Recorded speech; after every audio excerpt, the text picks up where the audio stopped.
Versus Series. Welcome to the Versus Series, the ultimate stage where wisdom and passion meet on every page. The Craig Law Firm, them brothers are the architects of the dream.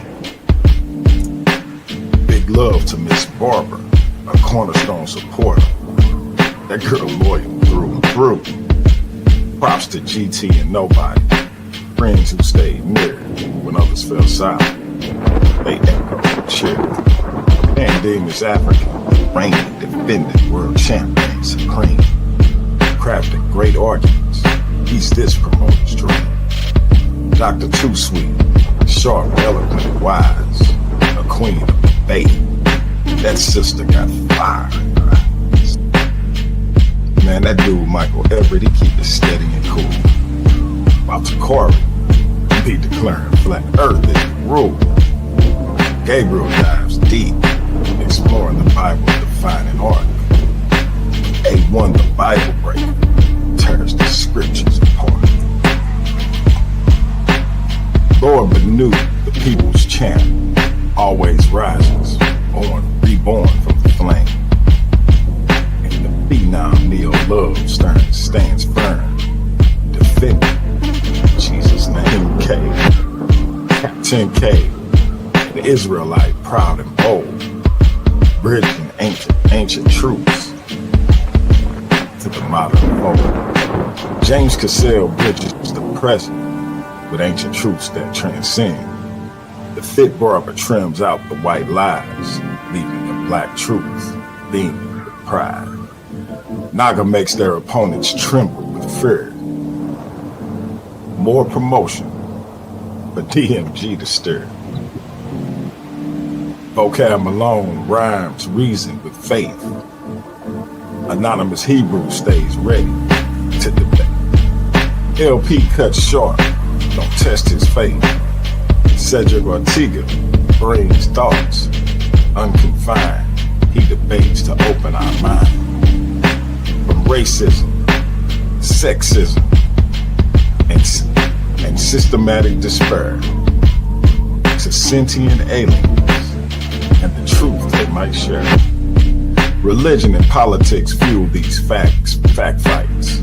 Each topic is ablaze under the spotlight's bright light. Shout out to Sonetta and the HOK for blazing the trail for what we do today. The Lion Den thrives as JJ roars. Elder Yara builds us up, helps us restore. All comers are welcome to step in the ring in the Versus Series, where sharp minds battle to be the king or the queen. The bold and the fearless all play a role, so join the debate. Let your ideology be known. The Versus Series is where legends are made.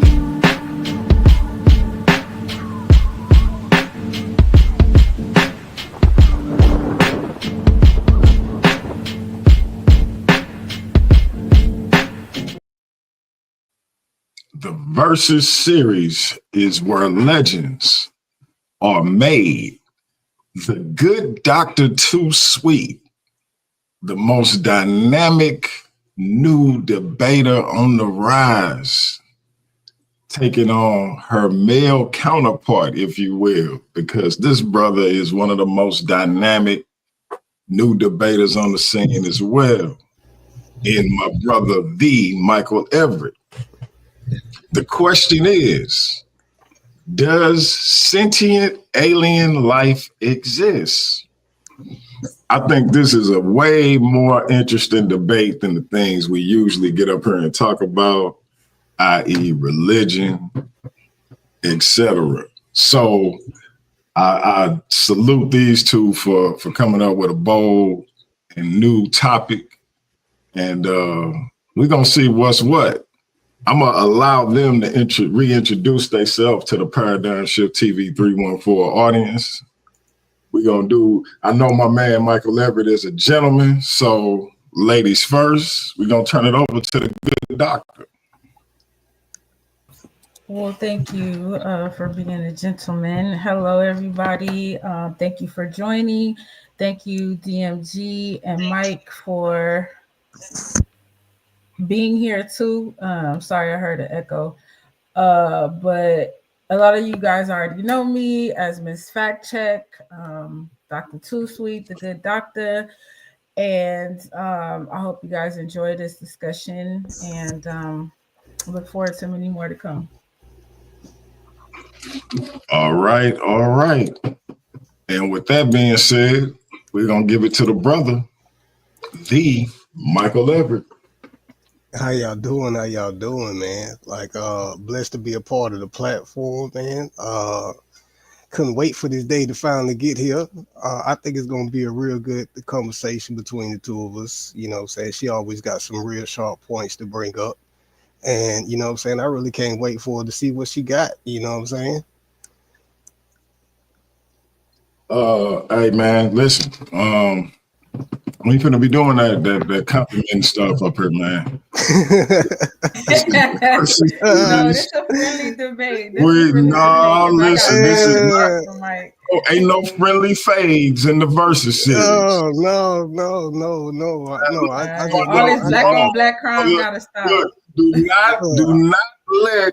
do not let this black mamba in and hit you with her venom. Do not do it.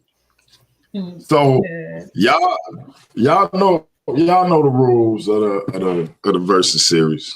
I think my man told me that you wanted a 3 minute open, which is probably a lot better and something I'll probably adopt going forward. But yeah, I think that's good. I was gonna say, are you gonna go over like the what is it called, the program, or you know what I mean? Yeah. I just wanted to make sure I got that 3 minute opening thing right before I started, because I got 2 minute opening. So I just wanted to make sure y'all wanted to stick with that and not the 2 minutes. Yeah, 3 is good, just in case. 2 to 3 minutes, that's good. Okay. So as we always get into the versus series format is as follows. Each participant will have a 3 minute opening. That's a 3 minute opening to basically give an outline as to what they will be arguing in tonight's versus series event. From there will be 2 rounds for each participant to present their arguments, one to explain their position and the other to rebut their opponent's argument or to continue breaking down their position, or a little bit of both. Each round will be 10 minutes long. The participant who goes first in the first round will go first in the second round. From there, we will transition to the dreaded Q&A period, also known by me as the chin check round. Each participant will have 10 minutes to question their opponent. Please keep in mind, it is the participant asking the question's time. If there's a stall in the action, the moderator may have to get involved and move it along, but it's up to each participant to mind their time. Each participant can stop their time a maximum of 3 times. After the Q&A period, each participant will have 2 minutes to close out their arguments. Any questions? No, sir. All right. Now, my question is, who is going first? In other words, who is the negative and who's the affirmative in this situation? So I'm team yay. So I'm in the affirmative that there is essentially proof or possible proof that sentient alien life exists. That's my stance. Okay. And with you being the affirmative, I believe you would go first unless y'all have a different agreement that I'm not aware of. Oh no, No, I could go first, and then just under the contingency that I go second in the question round. Yeah, that's exactly how we're gonna do it. Okay, I just wanted to make sure. Okay, so let me get my slides and stuff real quick, and then let me know when my time start. 1 second. Let me know when your slide is ready, and I'll see when you're ready to go, and that's when I start your time. All right, got you. 1 second, because my computer just updated, so it's doing all this other stuff. Hold on. Slideshow. There we go. Boom. Okay. I'm ready, but I gotta go back to share my screen. Hold on. Y'all know I'm old. Hold on. Wow, you a baby. Stop it. All right. Okay, I'm ready now. So I gotta click present, right? Yeah.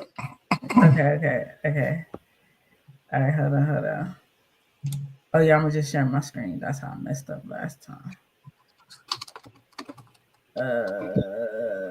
The entire screen. I think that's what I did.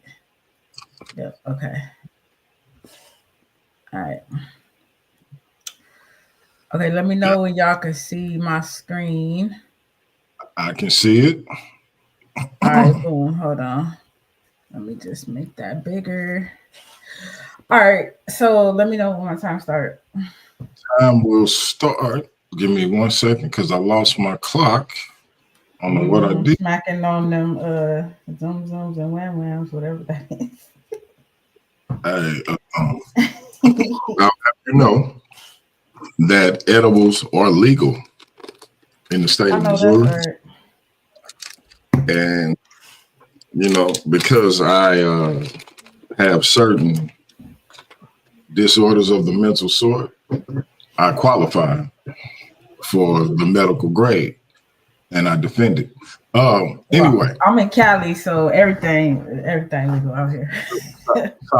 salute. Time will start when you start.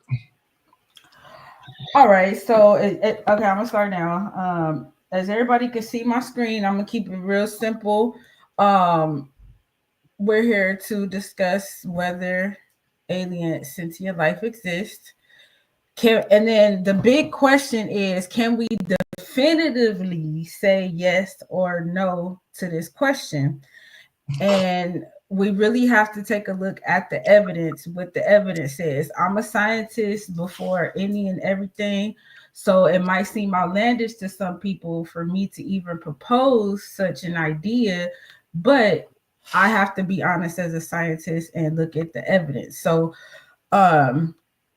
everything we're going to discuss today, I'm actually only going to make pretty much like 3 points about this topic, and those 3 points are going to entail what the evidence says, what the ancients have said, which is very important because we have so many ancient cosmologies from different cultures that tell us, hey, we didn't do this. Someone came down from the heavens and gave us this information. Now, as I'm going to show later, certain tribes like the Dogon, which I did a live and a slight debate on before, that was kind of sort of the topic is, okay, the Dogon have this story about how they got their knowledge, and that's fine, but then their knowledge was actually scientifically confirmed. So the question became, how did they get this knowledge? We don't know. And really only thing we can do is listen to what they tell us, because we can't tell them their traditions or their culture. We have to take their word for it. As a scientist, that's my stance. So oh wait, let me go back. I didn't mean to do that. But so that's one of the points that I'm going to bring up today, and I know I got 50 seconds or something. DMG? Yep. Okay, so my whole stance today is I'm speaking to the scientists and everyone, because anybody could say anything. There's things that we know, there's things that we don't know. But the main thing is, what does the evidence say? What do we have to say, yay or nay, to answer this question that does alien sentient life exist? And we're going to define what sentient means so we have a clear understanding and can really answer this question honestly, and just share a lot of information that either some people know or they don't know. So yeah, let's go. Wow. I mean, that was down to the second. Good doctor is a professional, y'all. Let's see if Michael Everett had the same ability. My brother, time will start when you start. All right. First and foremost, I want to give a brief definition on what sentient is. It says here that sentience refers to the capacity of an individual, including humans and animals, to experience feelings and have cognitive abilities such as awareness and emotional reactions.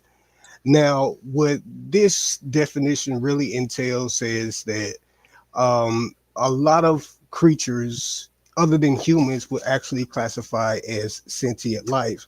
So that would even include, you know what I'm saying, stuff like cats, dogs, bears, whales, dolphins, and, you know what I'm saying, other small little creatures. Um, but the thing that we often get caught up in when it comes to the existence of other life is sometimes the, glory that comes from the person that's telling the story. Sometimes it comes off as being too good to be true, because sometimes it really just is. It just doesn't fit into the, sequence of events properly. A lot of times when you see people try to take, photos and videos, it just seems to always come out a little too fuzzy and not quite good enough, almost like the Bigfoot, thing. You can never get somebody that can take a good image of it. But even with the stories that come from, legend and stuff like that, there's never really been any conclusive evidence to necessarily prove that there was definitive contact between humans and the extraterrestrial existence.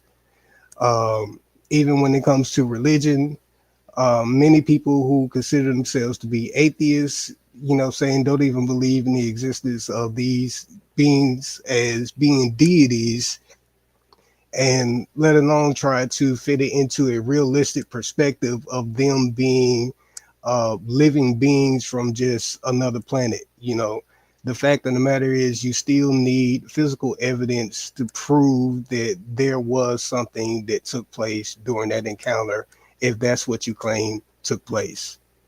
How much time do I have left?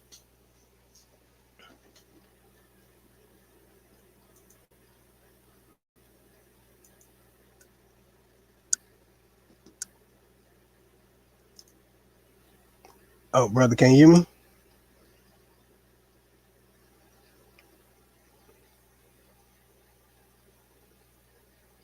Oh, never mind. I just keep going for a sec. With that, I wanted to close out with my opening with just a brief. I'm sorry, Mike. Hold on. I'm speaking, but I was muted, and that's my bad. So you had 38 seconds. I'm gonna reset your time at the 38 seconds, if that's all right. Okay, it's cool. It's cool. All right. So in closing, I wanted to share a brief little quote from scientist Carl Sagan, who was an astronomer. This quote says, "The universe is a pretty big place. If we're alone, it seems like an awfully big waste of space."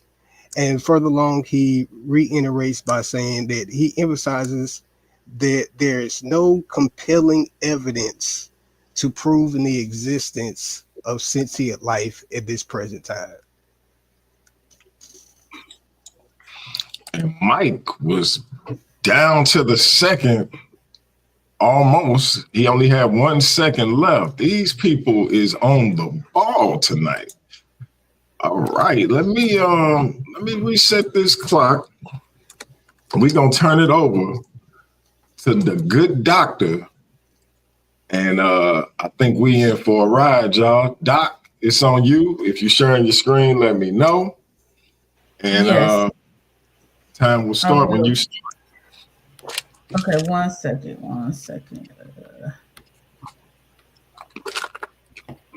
Share my screen. Why does it keep showing me this? Okay. And yeah, that was nice, Mike. And I hear what you're saying. You quoted one of my favorite authors and astronomers, Carl Sagan. Very big fan. And hold on. Oh, share. Okay. Is my screen sharing? Oh yeah, it is. Okay, I see it. All right, 1 second. Let me make this big. All right, I'm ready. All right, time starts. All right, here we go. So as I said, I want to try to keep it simple. I don't want to overload anybody with a whole bunch of information, but again, as I mentioned, I'm a scientist before any and everything, right? And this question that we're proposing is pretty much in a court of law, it would almost be a case of circumstantial evidence. Like Mike said, we can't definitively say, oh, yes, we have this, like an alien came down and gave us something to 100% prove that they exist and they are here and they've been here, right? So if you notice on my screen, there's this equation called the Drake equation. What is that, Dr. Too Sweet? That is an equation to calculate the probability of there being, as you can see, the Drake equation is the formula for estimating the number of communicating extraterrestrial civilizations in the galaxy. So as Mike mentioned, he defined the word sentient. It basically just means a being that's able to experience or feel, right? So they're able to perceive, like you mentioned, it could be a cat, dog, they experience emotions and they can feel, they're sentient. So when it comes to so-called extraterrestrial beings, obviously they have to be sentient to not only build up a civilization, but be able to then communicate or attempt to communicate with others who might be in the universe. So the Drake equation basically takes the number of technologically advanced civilizations in the Milky Way, or sorry, this would be the answer to the equation, but the variables are R with the asterisk is at the rate of star formation in the galaxy, F with the P subset, fraction of stars with planets, times N to the subset of E, that's the number of planets per solar system suitable for life, times F to the subset of L, that's the fraction of those planets which actually contain life, times F to the subset of I, which is the fraction of those planets with intelligent life, times F to the subset of C, fraction of civilization that released detectable signs of life. And you multiply that by L, which is the length of time civilization released signals. So all of these variables are very, very important when you think of the terms of how long it takes light to travel. So when we look out in a telescope, or scientists look in a telescope and they see planets or stars that are millions of light years away, this means that it's taking millions of years for this light to get here. So what I propose is if a sentient alien life exists and they sent out a signal and it takes millions of years to get to where we are, how do we know we're not missing each other? How do we know that we aren't just separated by so much space and time that it's difficult to actually say, hey, okay, we got this communication from this life form and here they are. So this is one point to stress about whether sentient alien life exists. The next point, which is very exciting to me because I'm a novice astronomer, right? So this is the Arecibo message and supposed response. And I say supposedly for a reason, and I'll explain why. So to anybody who doesn't know what the Arecibo message was, it's a message that astronomers, scientists, engineers, people who rely on science, they sent an actual message out into the universe to see about getting a response. You have to ask yourself, if sentient alien life doesn't exist and it's such a non-existent thing and it's not real, why are scientists, die-hard scientists, people who do this for a living, why are they sending messages out and looking for a response? So let me explain this message real quick. And what's my time, DMG, real quick? You there, DMG? Hello? 5 minutes, 27 seconds. All right, thank you. Okay, so real quick. So on the first line of this Arecibo message, we have binary code for the numbers 1 through 10. The next line is the formula for chemical makeup of DNA. Then we got the DNA in the helix here. We have the human genome. And then we have a crude representation of our solar system with the sun and all our planets. And then here we have our radio telescope, which we use to send messages out into space.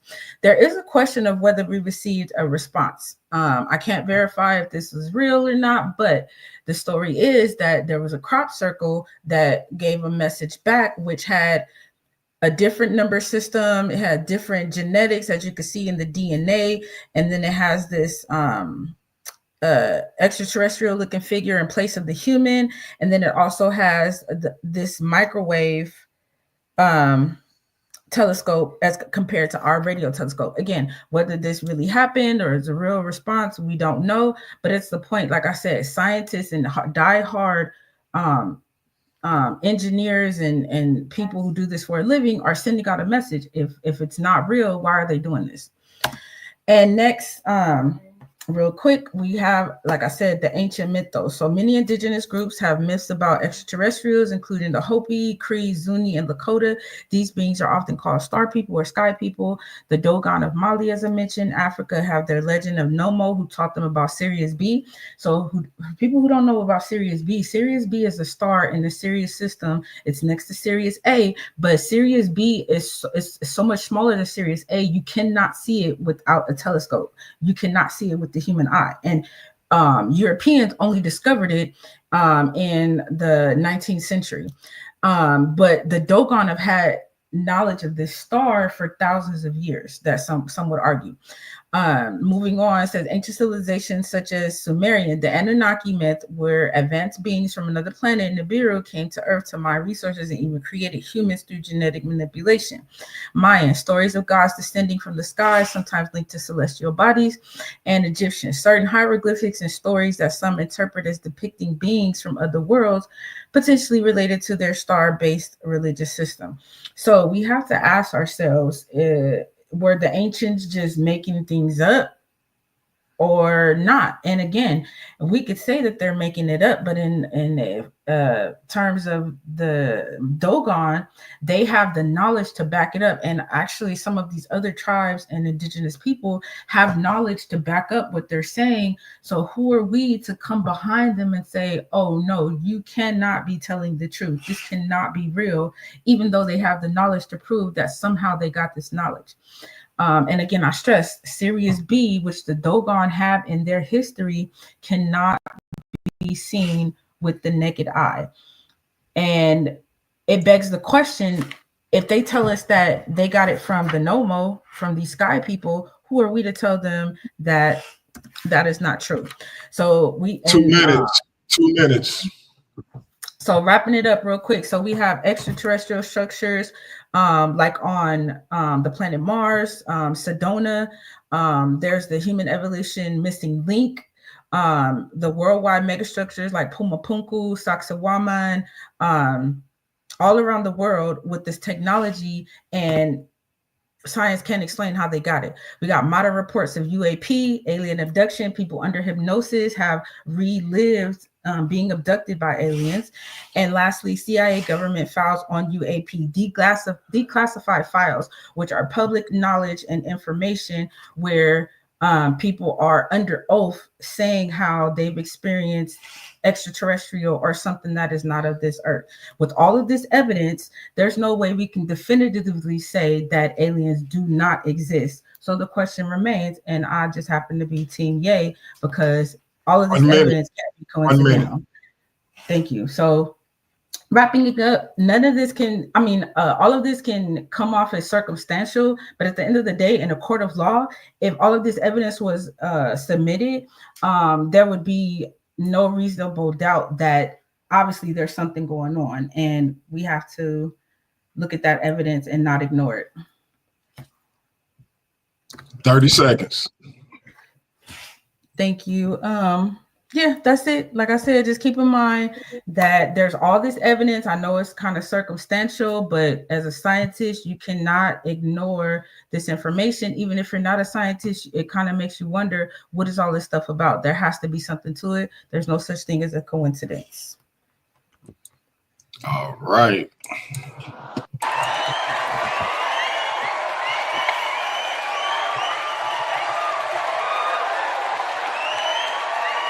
Clap up, Dr. Too Sweet. Clap it. Ladies and gentlemen, we are live. Gotta give up one more bomb. C. Michael Everett. Are you ready, my brother? She came with some haymaking facts. She came with some haymaking speculation. But she came with classified government documents, my brother. This is the Versus series, bro. So it's your turn to hit back. Are you ready? I like that. I like that. I like that. I'm ready, bro. I'm ready. All right. Your time will start when you start. Are you sharing your screen? Yes. Yeah, I will share it here in a moment. Okay. All right, so first off, I want to talk about, I'm glad she brought up the Drake equation. That was actually a very good point right there. I wanted to talk about what is the Fermi paradox. The Fermi paradox is a discrepancy between the lack of conclusive evidence of advanced extraterrestrial life and the apparent likelihood of its existence. Now, that also plays into what is known as the Drake equation, which is what you just covered, with the known likelihood that there is a high probability of the existence of other life forms out in the universe. But we have a problem with the fact that we do not have foundational evidence to say this is what this life is. We know what a turtle is, we know what a squirrel is, but we cannot say we know what this extraterrestrial being is that we claim to have seen. Even when it comes to civilizations like the Dogon, they can call them sky people, they call them Anunnaki, but they do not have a clear representation of what the being itself is. So give me a moment. I wanted to share a brief video on what the paradox is itself.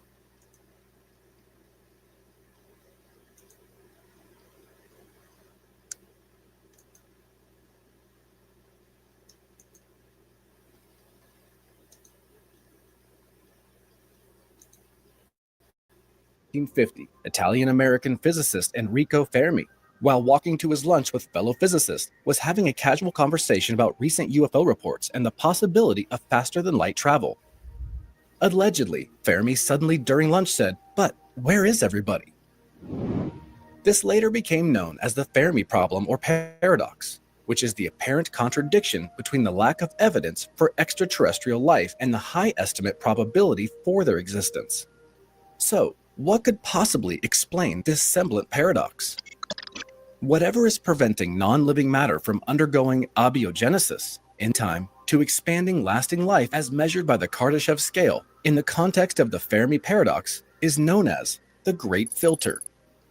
The failure to find any extraterrestrial civilizations in the observable universe implies the possibility something is wrong with one or more of the arguments from various scientific disciplines that the appearance of advanced intelligent life is probable. This observation is conceptualized in terms of a great filter, which acts to reduce the great number of sites where intelligent life may arise to the tiny number of intelligent species with advanced civilizations actually observed. Economist Robin Hanson described a list of 9 steps in an evolutionary path that results in the colonization of the observable universe. The right star system, reproductive molecules, simple single cell life, complex single cell life, sexual reproduction, multi-cell life, tool using animals with intelligence, a civilization advancing towards the potential for a colonization explosion, and a colonization explosion. According to the Great Filter hypothesis, at least one of these steps must be improbable. If it is not an early step, then the implication is that the improbable step lies in our future and our prospects of reaching step 9 of interstellar colonization are still bleak.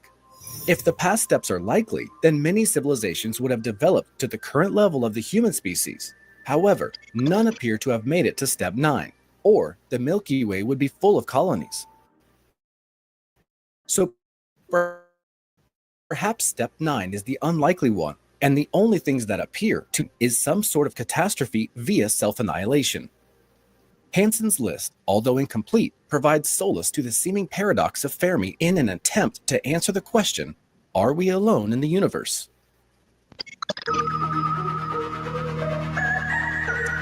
All right, so what this is really talking about is it's really attacking the fundamental principles of the existence of extraterrestrial sentient civilizations, ones that, type civilizations that are just as intelligent as humans, the one, like they explained in the video. This was slightly more advanced, talking about civilizations that are able to use tools, and various methods of problem solving.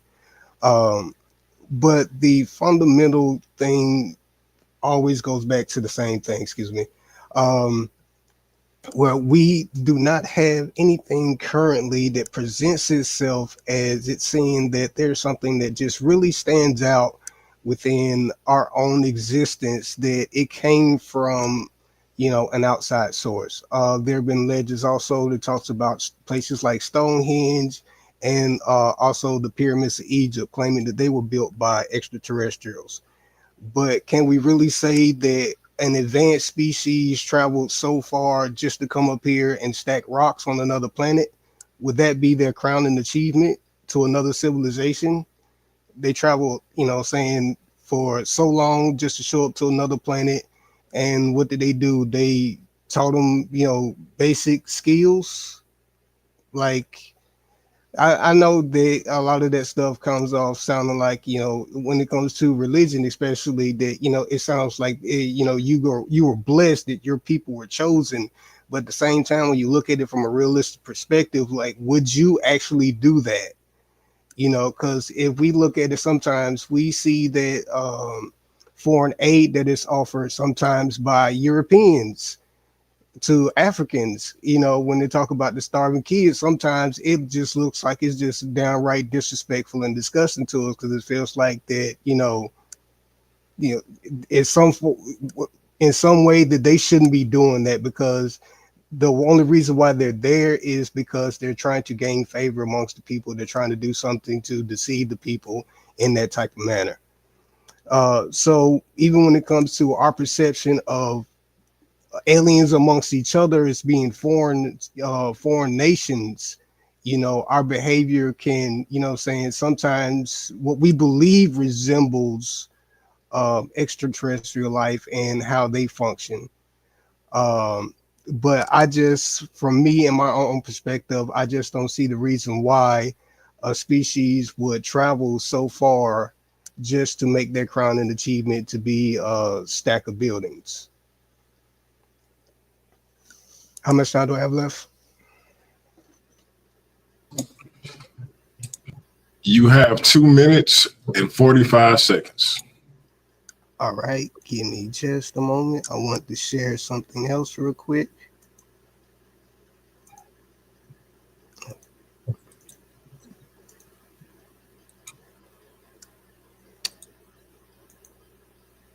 This is a brief breakdown on one of the designs that our own U.S. government had for one of their private military jets here. The bird of prey, also known as the YF-118G, less catchy alternative, was a predecessor to certain aircraft that use active camouflage technology to disguise themselves from enemy radar. With active camouflage, the craft's surface color and brightness were able to shift to match its surroundings, thus making it nearly invisible to the naked eye. The bird of prey's stealth capabilities were not what made it unique, as there were several other planes testing similar technologies at the same time. Instead, it was the craft's single-piece, composite construction and the way in which it was designed that set it apart. Using a newly developed computerized schematics program, the bird of prey was designed by computers and assembled using disposable tooling. It was a proof of concept for using computer-generated graphic designs to model effective planes on a scale that had never been attempted. Development for the bird of prey was started in 1992 by the Boeing Phantom Works division at the infamous Area 51. It was one of the many highly classified black projects funded by the US government, and if you've ever been curious as to why rumors involving alien activity at Area 51 have persisted for so long, it's because of secret projects like this one. Or the aliens. It could also be the aliens that they keep there.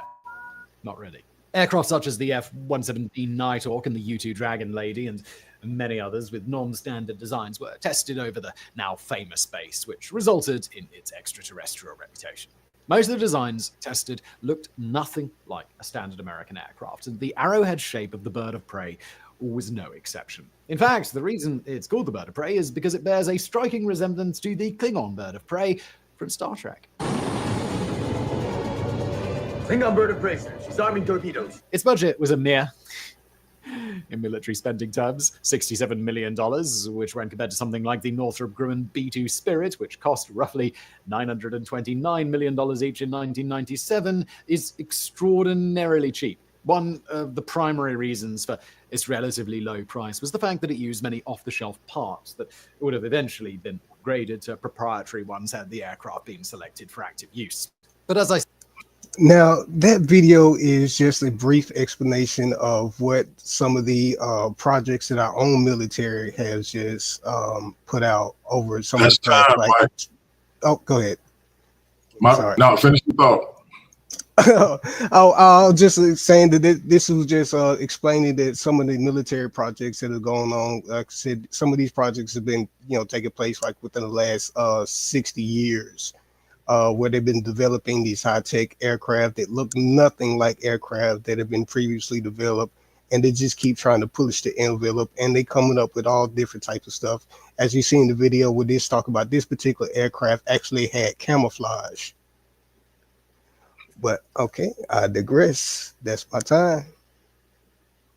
All right. So as Mike was playing the video, his time ran out, but I did give him like an extra. It was almost 2 minutes, but I didn't want to just tell him his time was up and stop the video.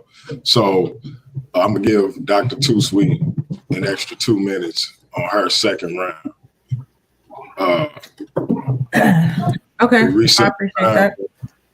From 10 minutes to 12 minutes, and then we'll get started with the good doctor second round. Remove Mike's screen. All right. And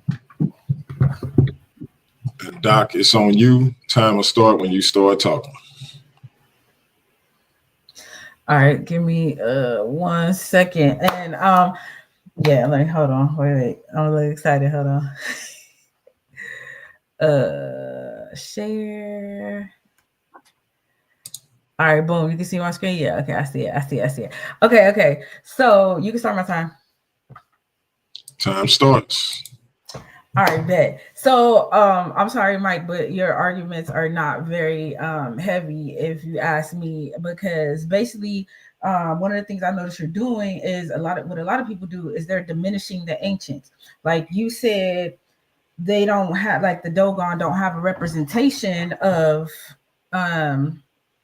the extraterrestrials. They say gave them this knowledge, but they do. It's just that it's hard for modern humans to accept. They tell you that the Nomo were a fish type of people who came out of the water and gave them the knowledge. Let me see if I can pull up an image of the Nomo really quickly, just so you guys have an idea of what they supposedly look like. So this one is the best representation here, like a mermaid type of being. So this adds to the incredibility of their ancient stories. But again, if this is what they are telling us and we have no way to falsify, again, back to being a scientist, we cannot falsify what they are telling us. We have to accept what they're saying, or at least consider it, because in science, you have to consider something until you can falsify it or rule it out. That's what falsify means.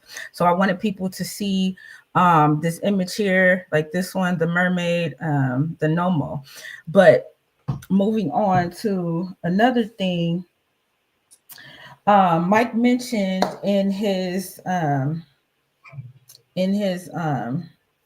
session speech or whatever, sorry, I'm drawing a blank, but he mentioned this idea that there's a lack of evidence and a paradox of there's a high probability. As I mentioned, the Drake equation tells us that there's a high probability that sentient alien life exists, but then there's a paradox of the lack of evidence. But that just depends on what you consider evidence.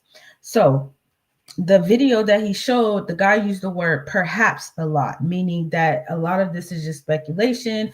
It's not actually based in fact.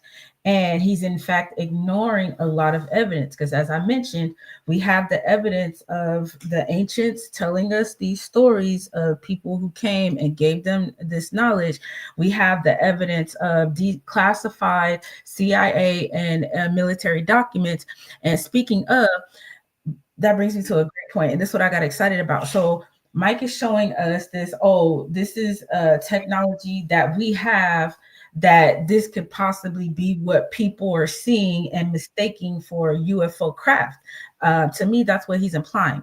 But if you see on this video, which I'm gonna see if I'm just gonna play it with no sound, because I want to stress the point of, in this video, this is military video of a craft that they captured and they couldn't understand what it was. Now, the thing about it is the turns and the maneuvers that this craft is doing are literally, we don't have the technology to do that. This craft is making 180-degree turns. If you notice where I paused it, look at this image. It is completely black.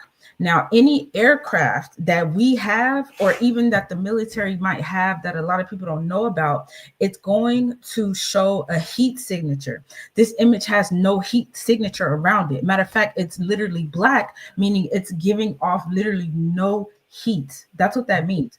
So how can we sit up here and see things like this and say there's no evidence of things that we can't explain? We don't know where it's coming from. So it being extraterrestrial has to be on the table, because there's nothing that compares to this and shows, look at this image of, and the fact that it's going this fast and it makes 180-degree turns going this fast, we can't ignore that. Again, this is filmed by the Navy.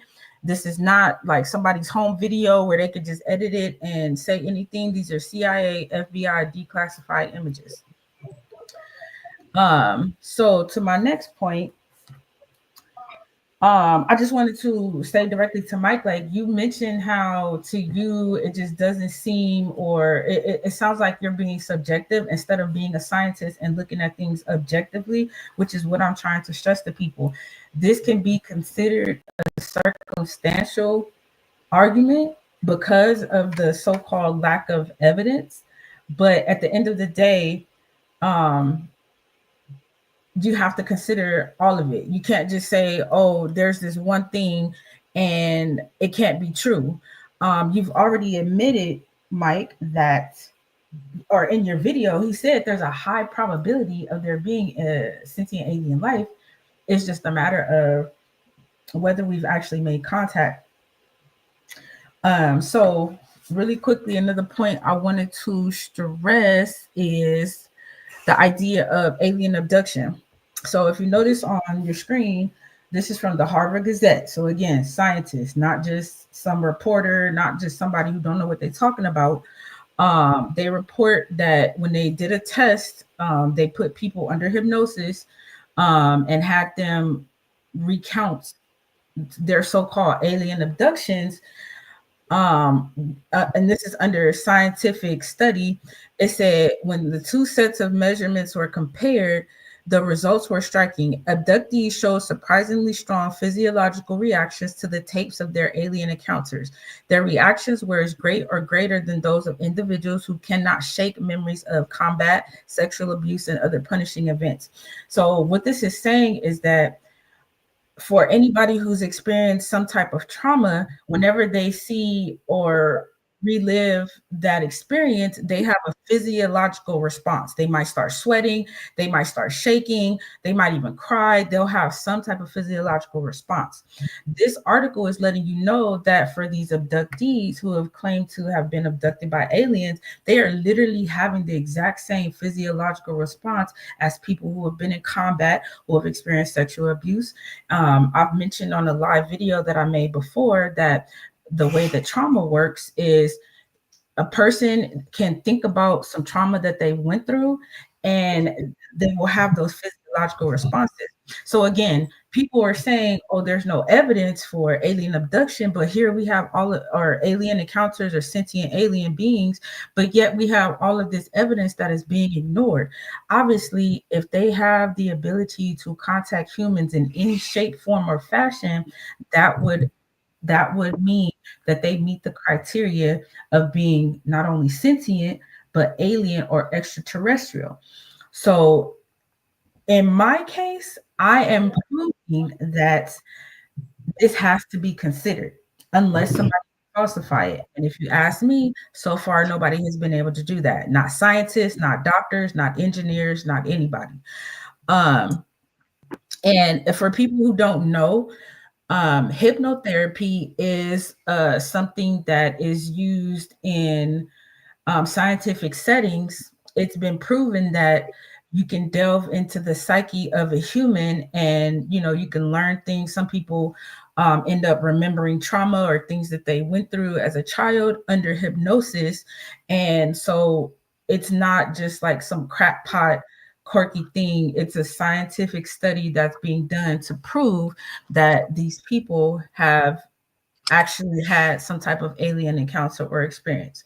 What's my time, DMG? Time is 3 minutes, 40 seconds. Perfect. Okay, so real quick, let me make sure I got all my points across real quick. So I wanted to mention just some literary evidence, even though there's so much. There's a particular book, it's called Aliens and Man by Jerry Cross. Let me pull the image up on the screen so people can see it. And this book, was it Jerry Cross? This book is another example of scientific study done on here's the image of the book right here. I didn't want to go to Amazon, but that's the only place it's gonna come up, I guess. Nope, we're not doing that. Sorry, y'all. Hold on. Anyway, y'all see it right there. This is the book. It has the green and the black hand, and it's literally a book full of documented scientific evidence of extraterrestrial experiences, whether it's abduction, whether it's sightings, whether it's feeling something or watching something happen. This book is a great book and documents that. So again, my whole point is people can say, oh, we don't have evidence or we don't know for sure, but at the end of the day, how can you ignore all of this evidence? Just look at the Drake equation, which tells you, and like I said, it admitted it in his video, there's a high probability that there's other beings. And look at what the ancients tell us. We can't ignore their words. We can't ignore what they say just because we don't have the capacity to understand. Until you can prove them wrong, we gotta accept what they say, especially when they have the knowledge to back it. And also, again, we got scientists sending out this Arecibo message. It was sent from the it's called the Barrio Esperanza Arecibo in Arecibo in Arecibo, Puerto Rico. And Barrio Esperanza means neighborhood of the stars, like Star City is kind of a rough translation of what that means. So again, I just want to stress to everybody that even if you've never experienced anything extraterrestrial, or you find it incredible or just impossible, you really just have to take a look at all the evidence, and realize that it's not coincidence that, you know, the ancients have knowledge that we can't explain. It's no coincidence that they have these creation stories and these cosmologies that coincide with some type of interaction from beings that possibly came from the heavens. And look at it scientifically. It's not about how you feel. It's not about what you think. It's not about any of that. It's about what are the facts? What is the evidence? Why is the FBI and the CIA so interested in this topic? Why do they have classified documents that show, extraterrestrials have come to Earth, or that there's extraterrestrial technology? Why are scientists sending out messages into the stars if they feel like they don't exist? And I will end it right there. And that is time right on the money. All right. I'll take you off. Hold on. Thank you guys for listening. No, I'm just kidding. Hold on. Wait. My screen already up. Hold on. I'm trying to. There we go. My brother Michael Everett, we are turning it over to you for the completion of the round portion of the Versus series on Does Sentient Alien Life Exist? Let me know when you're ready, if you're sharing your screen, and your time will start when you're ready. All right. So first I wanted to reiterate, it's not necessarily about falsifying anything when it comes to stories and legends from ancient history. When it comes to things like that, we have to, I take everything into account, everything into record. I mean, the story is as is. I mean, there's no reason why it shouldn't be known. I don't feel like anything is necessarily too outrageous. I mean, thankfully, the Vikings no longer believe that their path to Valhalla, lies through bloodshed. We have a lot of cultures around, the world that also believe that, their deity was a being that came from another planet. Like more than 90% of these stories start off talking about how Earth was created by a being, which insists that, this being was not from Earth because it created Earth. And so that means that it came from somewhere else. And so a lot of religions tie into this aspect of believing that, there is a higher power above man. And I want to talk about that real quick. It's what's called the need for a deity is often referred to as religious sentiment. For other religious impulses within a person, describing a natural inclination to believe in a higher power or a spiritual being seeking meaning and purpose beyond the physical world. And what this leads to a lot of times when it comes to cultural aspects is, while I mentioned this partly earlier, where sometimes the person tells the story not necessarily because it's true, but because they want fame and accolade from telling the story. A lot of times we joke around with family members, and times we joke around with kids, and we simply tell them stuff that's, simply outrageous and it's just not true. Like Santa Claus, the Easter Bunny.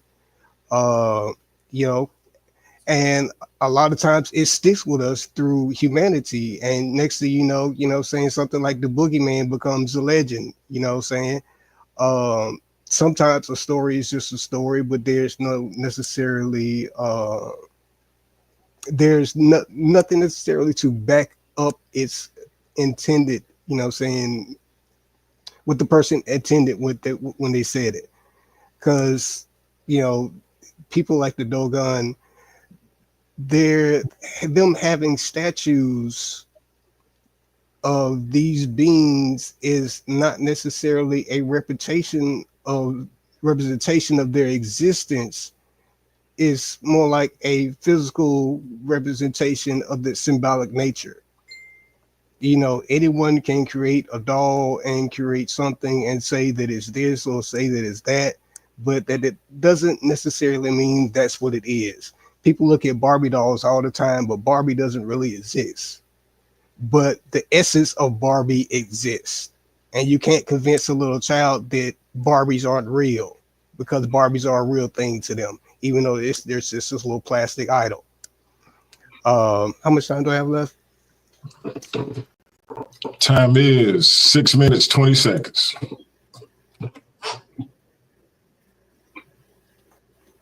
All right, give me just a second. I want to share this.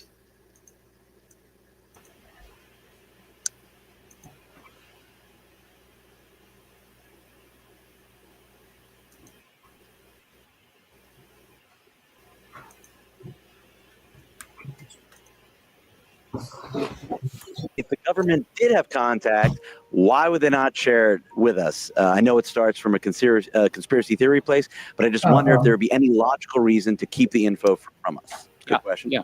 Is the government hiding? Go ahead, Ben. Tell me. I mean, if you can. I mean, maybe I'm not clear to hear this. Are they listening? I don't know. Yeah.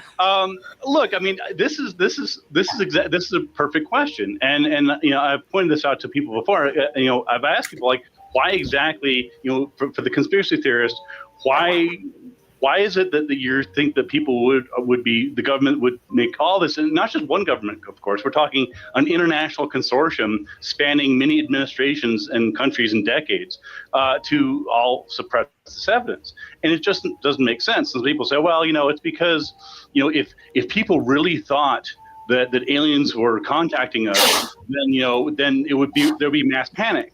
And of course, the reply to that is, but if you look at polls, many people already think that aliens have contacted us. So that has not happened. So that explanation, well, there would be mass panic. No. A lot, like as you said, you know, depending on what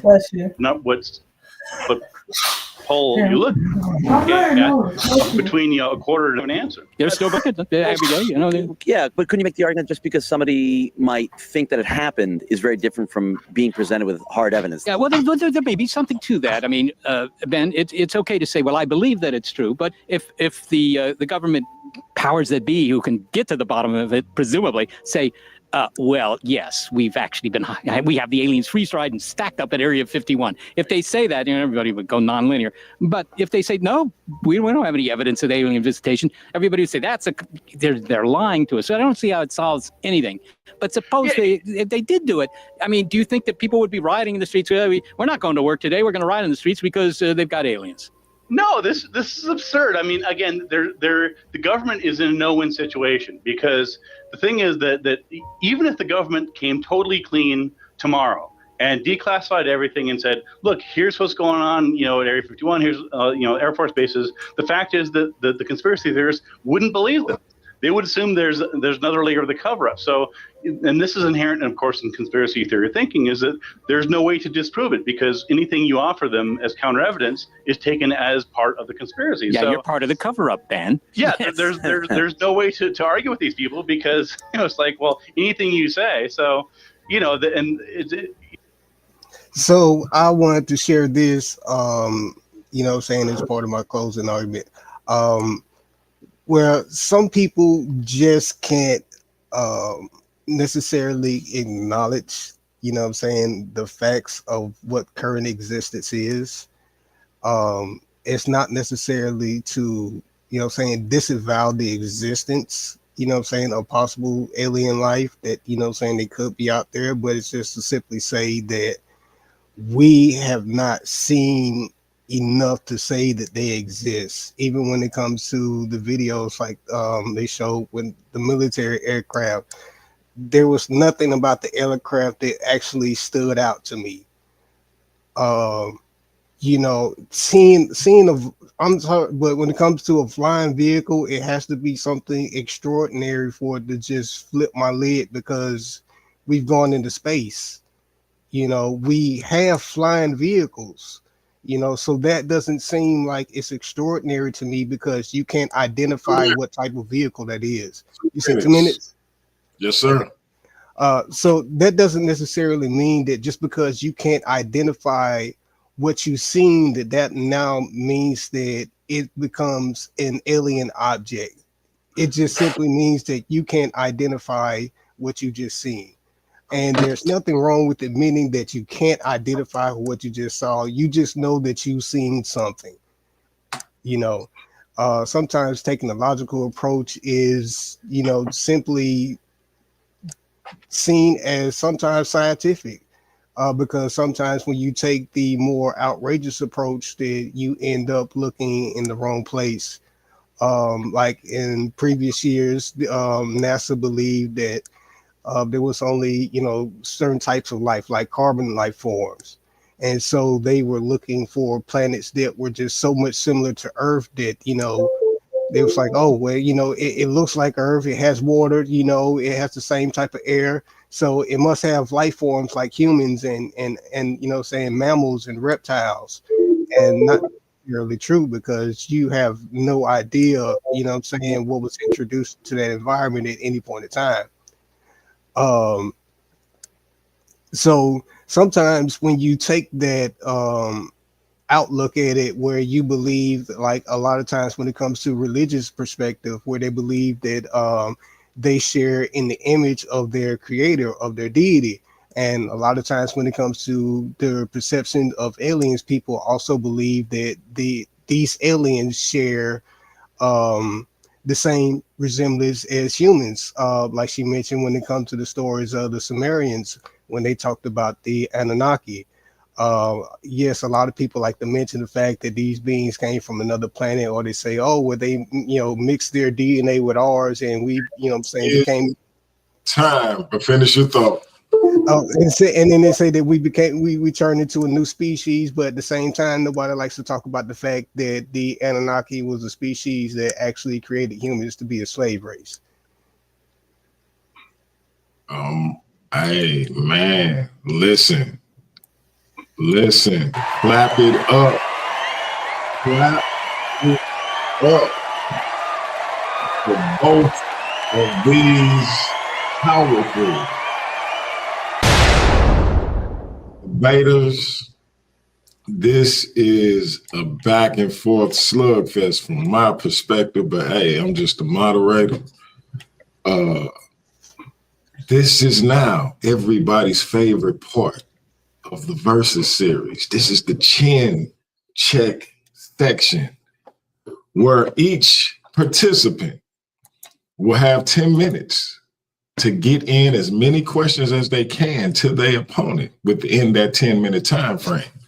Again, be mindful that it is the participant asking the questions time. Do not let your opponent stifle you by stalling on answers, trying to get into a second part of the debate during this back and forth. They are to answer your questions. If they stall, you have every right to say they are not answering. Let me move on.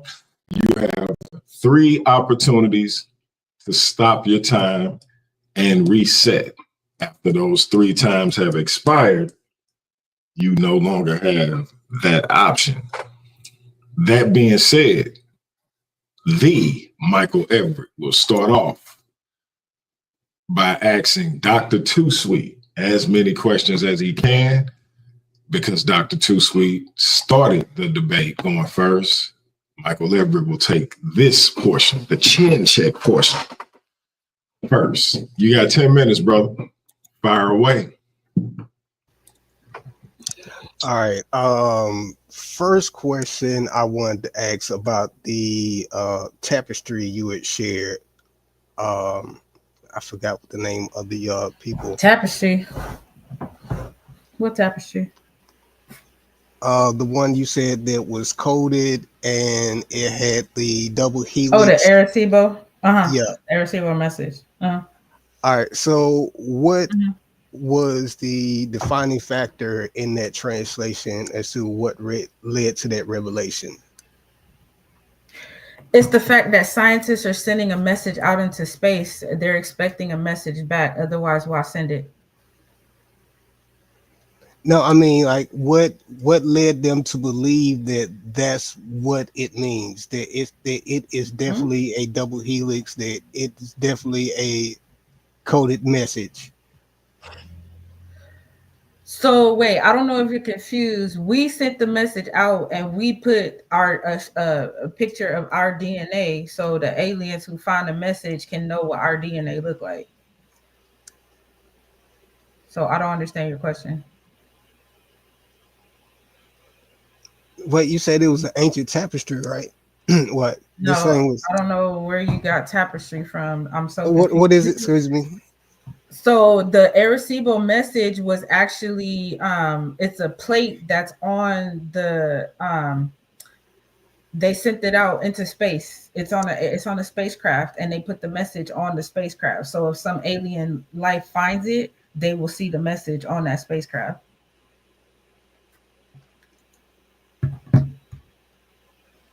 Wait, so how is that supposed to be conclusive evidence of existence?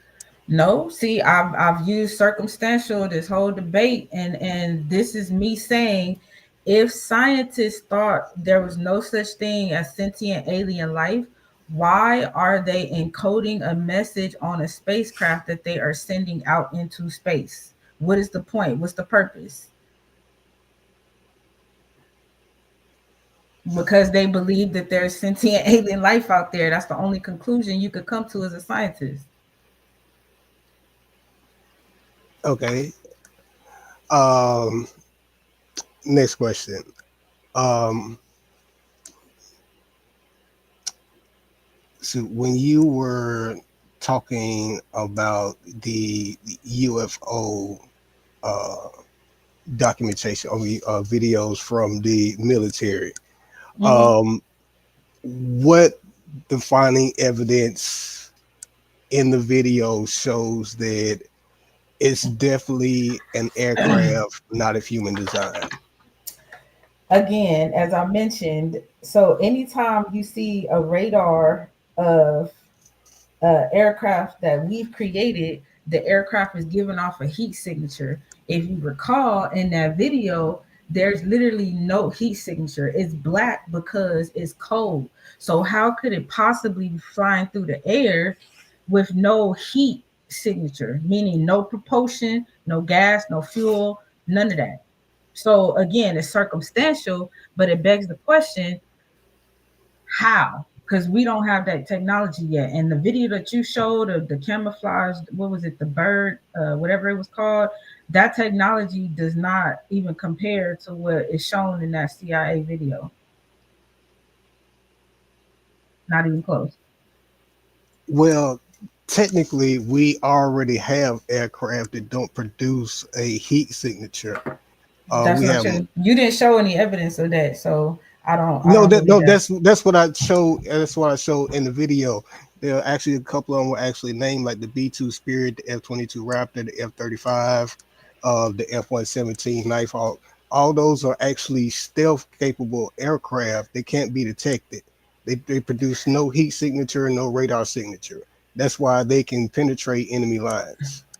So we do have that. I don't. Okay, but okay, I don't recall it saying that, but again, the 180-degree turns at that fast, even the aircraft that you showed cannot do that. We don't have the technology to do that yet. So there's no way for that to be an aircraft that we created, because we can't do that. Stealth or not. Well, we do have a number of aircraft that can perform surprising No, maneuvers. not true. Ask any go to any aerodynamic website, and they will tell you we do not have the technology going Mach 5 and make a 180-degree turn. We don't have no technology to do that. You haven't shown that. Even like I said, your video of that aircraft cannot do that. Not Mach 5. Mach 7 Well, and 8. Nah. not necessarily sure at what speed it can be done, but like I said, we do have aircraft. Like I said, like here it says that the F-35 is capable of performing a 180-degree turn. At what But speed? Any doesn't. aircraft can make a 180-degree turn. So that's my point. You're No, saying no, any aircraft can't necessarily make a 180-degree turn. That is a very precise maneuver. Like I said, this capability only came around within the last 20 years or so with these, newer aircraft that they actually been producing. So like I said, it's not necessarily to disprove, the claims of what individuals say that they seen, but they definitely probably seen something. But at the same time, they have to acknowledge the fact that what they seen was something that they was unable to identify. Okay, you have another question? How much time do I have left? Like 5 minutes, 4 minutes. Your time on the screen. Oh wait, you can't see that. I'm sorry. I'm sorry. I was looking at something. Oh wait, you can't see the screen? Yeah, I can see it now. Sorry. Okay. So one of my other questions would be about the Drake equation. When it comes to the Drake equation, of course, it also talks about how it's just, when it comes to it, scientifically speaking, that the numbers are just too mathematically high that, Wait, it's very possible. Wait. What is too mathematically high? What does that even mean? Just for clarification, what is mathematically high? According to the principles of something being able to exist within the vastness of the universe. Like probability, you mean? Yes. The probability that something else exists beyond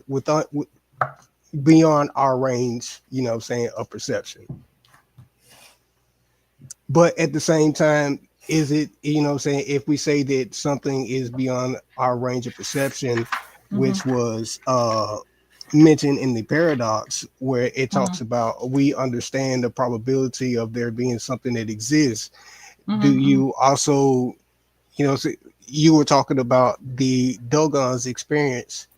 How would that, how would them telling them where Sirius B is be a sign of their existence?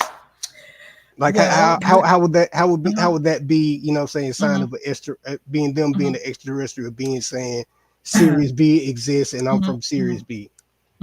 It's very simple.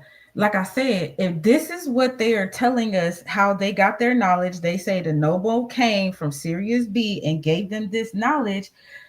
We have to accept it because they know about Sirius B. How did they know about this star? They couldn't get a telescope. They didn't have telescopes.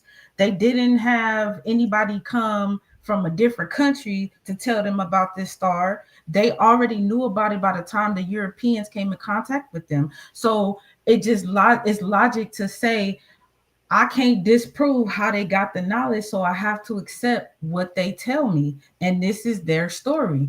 I'm not here to argue whether it's true or not, but I'm saying this is what they telling us. So who are we to argue? 2 minutes, Mike, 2 minutes. But what if it was just a mere perception of an allegory for them, just like it would be no different? It don't matter because they still got the knowledge. So you brought up Santa Claus.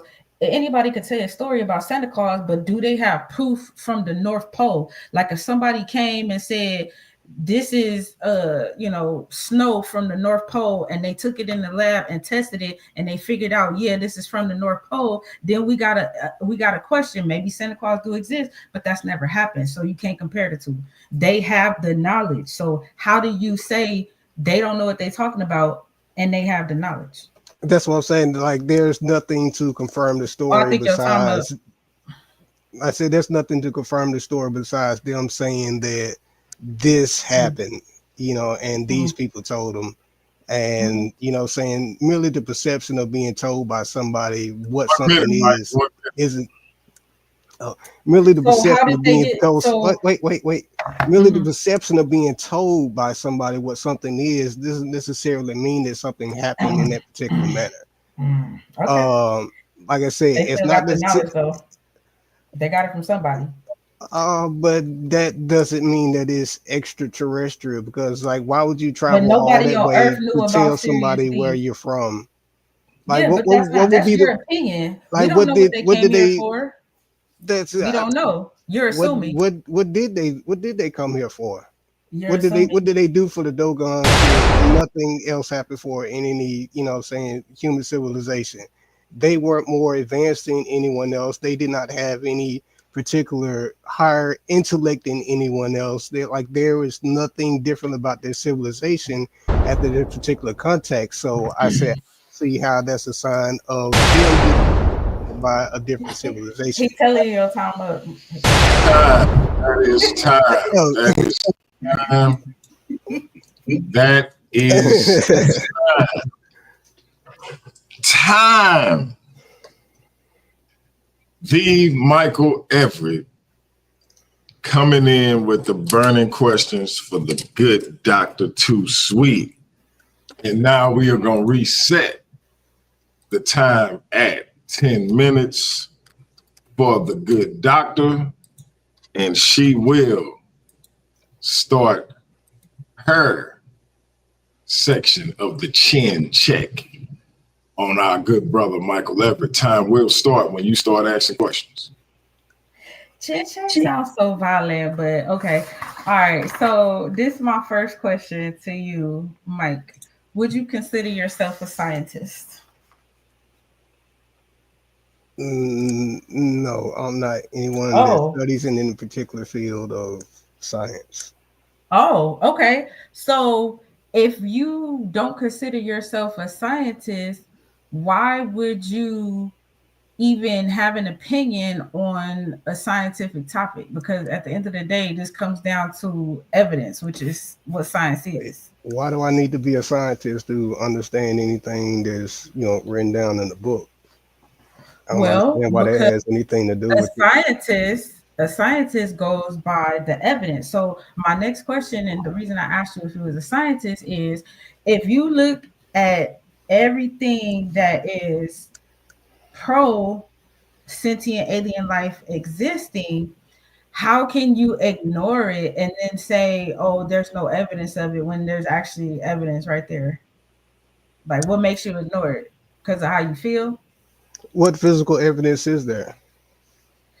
Well, one of the I don't understand. Like, I can't ignore evidence that doesn't actually exist. Like, if you're talking, but it does.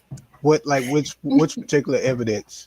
So again, this is why I asked you if you were a scientist, because as I brought up, hypnotherapy has been able to have people under hypnotherapy, meaning it's their subconscious mind. They can't lie, they can't hide, they can't change the story, and they are recounting alien abductions every single time.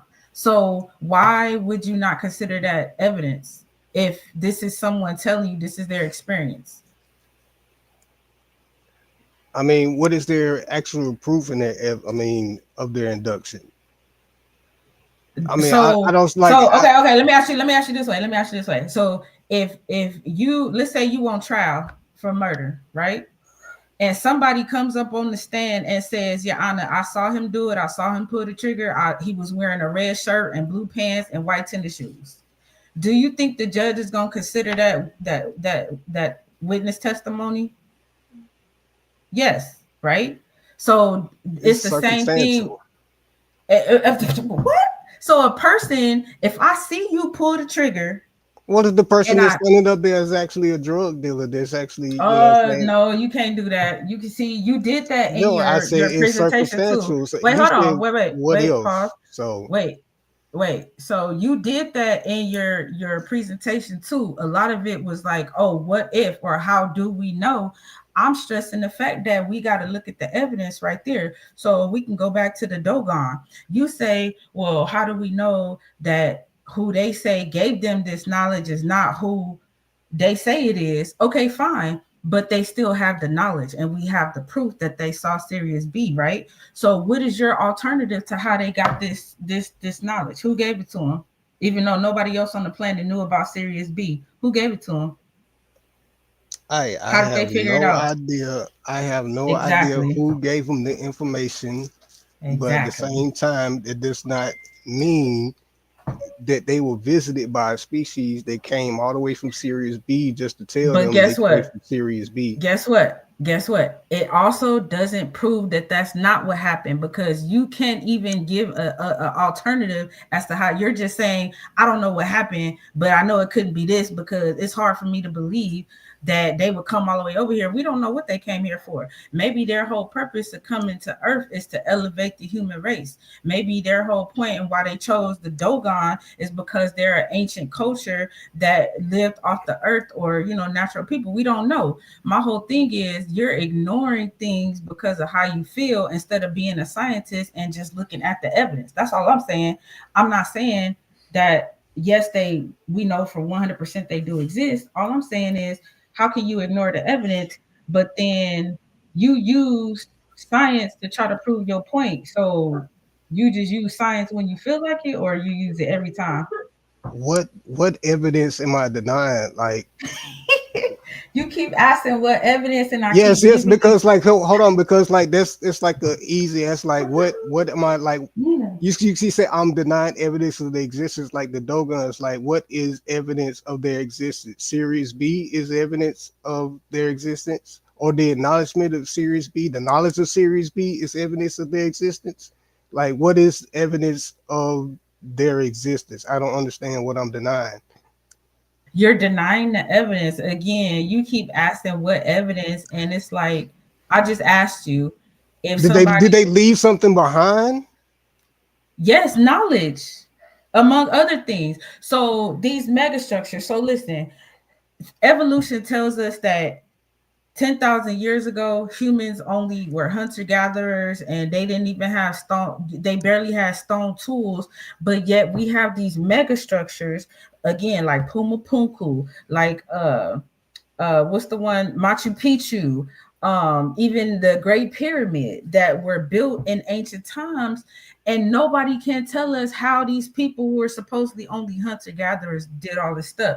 I'm not saying aliens did it. All I'm saying is we have examples like the Dogon who tell us that beings came to Earth. So when you keep asking what evidence, what to you would be definitive evidence? Like what would you be looking for to be like, okay, aliens 100% exist? Proof of an actual living being, some type of fundamental evidence.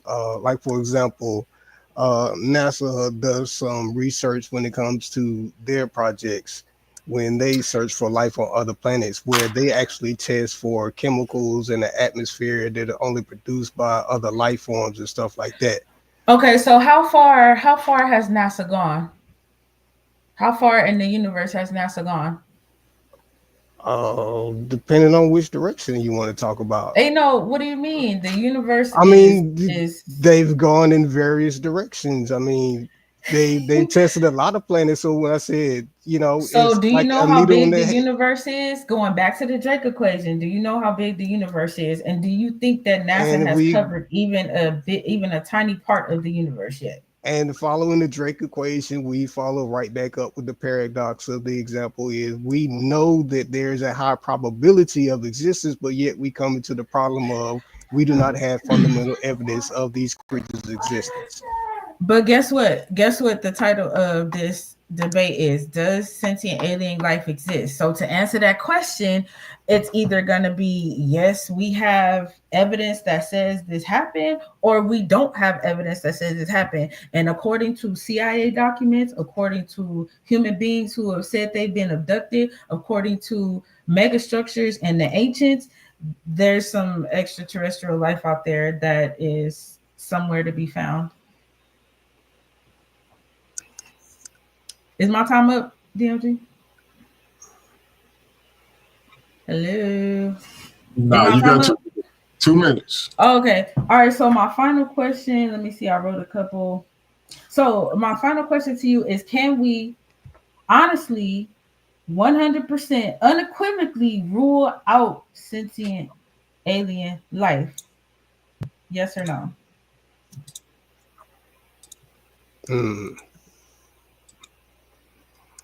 Yes or no? Okay, so I'm not really sure how to answer that one, because it's like, you know, there's no way of really knowing their existence. So basically, and no. We don't know either way. We can't. So you admit we don't know either way. We got that on tape, right? Wait, it's my time. No, we got that on. We got that on tape. Let me answer though. You gotta let me answer. We cannot fully acknowledge nor could we not fully deny at the same time. So it's not just like a yes or no question. Can we deny their existence? No, we can't necessarily deny their existence, nor can we actually prove that they exist.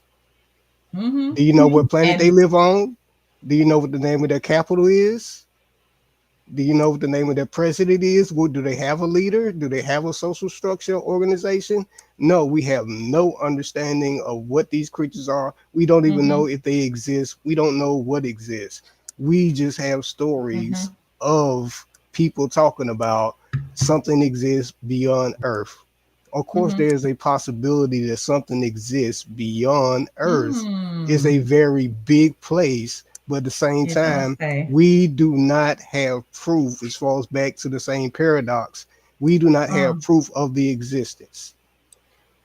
Well, in your equation, the paradox, again, there's a high probability. And in science, because I'm a scientist, you said you're not, you have to go off the probability. Everything is a probability. So thank you for admitting that we can say no. And that is time. Wow. Clap it up for both debaters. Clap it up. Good job, Mike.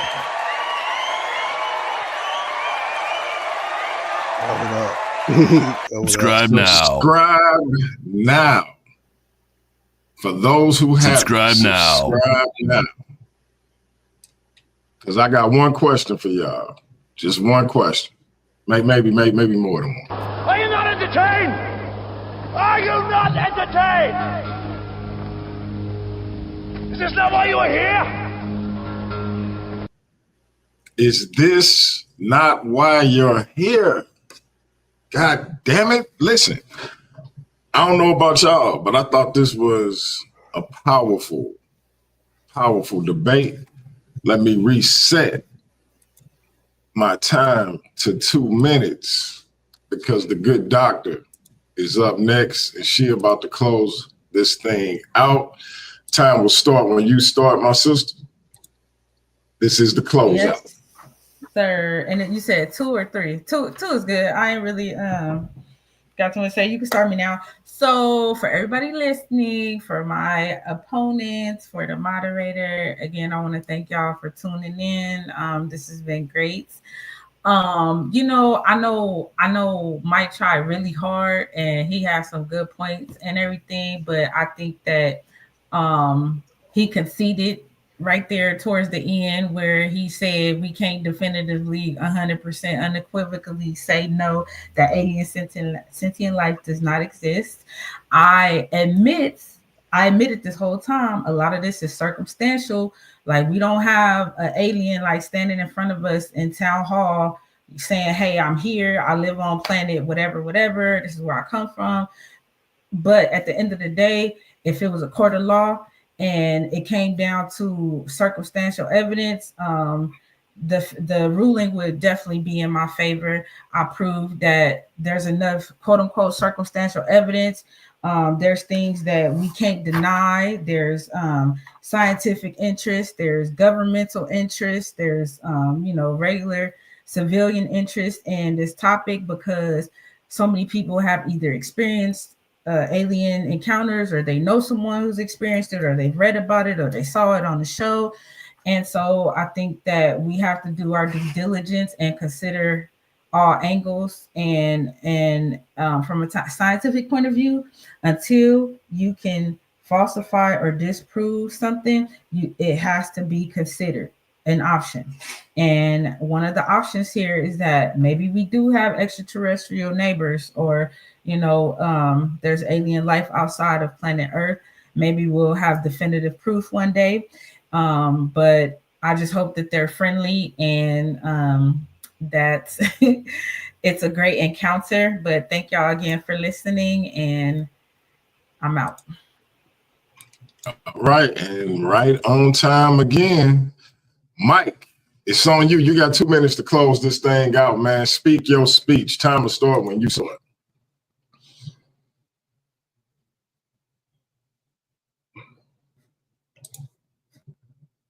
Mike, you there? Yeah. Can you hear me? Did I run them off? Oh, sorry. Yes, sir. What? Yes. Nah. She say that she run you off, bro. Let her know, man. All right. So first and foremost, I want to thank my opponent for admitting that she had, gave us nothing but subjective evidence and reasoning instead of empirical evidence and foundational proof of the existence. But like I said, we are talking about the actual existence of sentient life, sentient alien life. And for what we know today, we do not have an answer for that.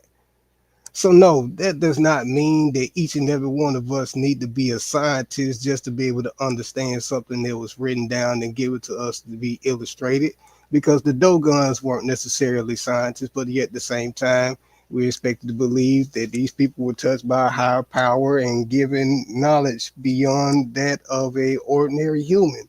But somehow they managed to do, pretty much absolutely nothing with it their entire existence. So I guess the information that they gave them was to continue to live off the land as they were thousands of years ago, never really progress, no need to pick up a physics books, learn anything about the stars or anything other than Series B exists. But that seems like it was foundational proof that, the Dogons exist. So I guess we need to run with that. But if we're going to believe that, I guess we might as well believe that, the Roman gods also still live on Mount Olympus, because it was a point in time where most of the Greeks believed that their gods lived on top of a mountain. And one day somebody went to the top of the mountain and they found out they weren't there.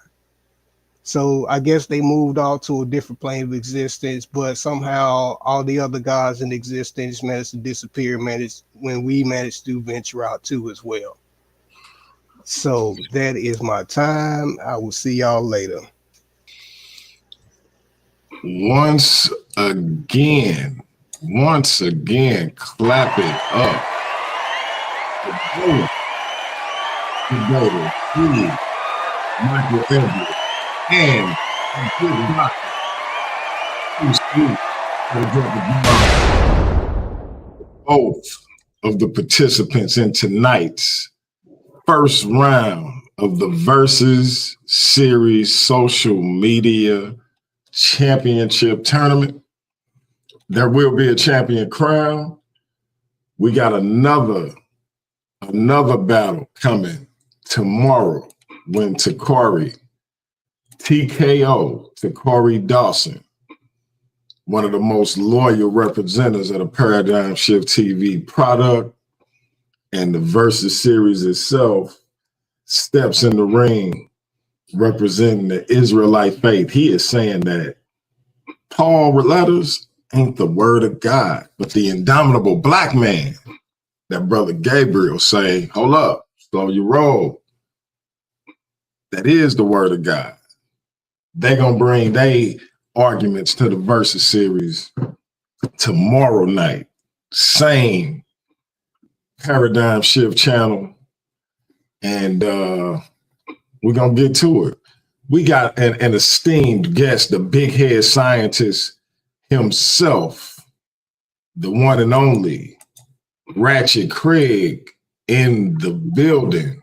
But before Ratchet Craig speak his speech, I gotta give some channel appreciation to the one and only distinguished, undefeated, undisputed world champion. One of the only champions out here in these spaces that I know that actually earned the title champion. Shout out to Demas in the building. I like that. Hey, it's Pandemus. Big shout out to the homie DMG, the platform Paradigm Shift TV 314, where the information is real and the brotherhood is realer. Have a nice day.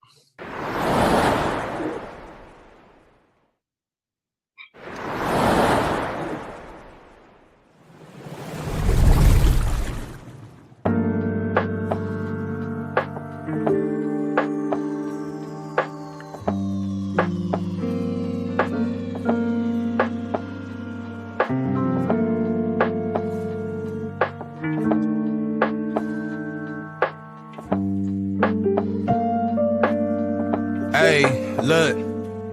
Labels blowing up my line and got me missing calls. Told her you ain't gotta hit me till you licking.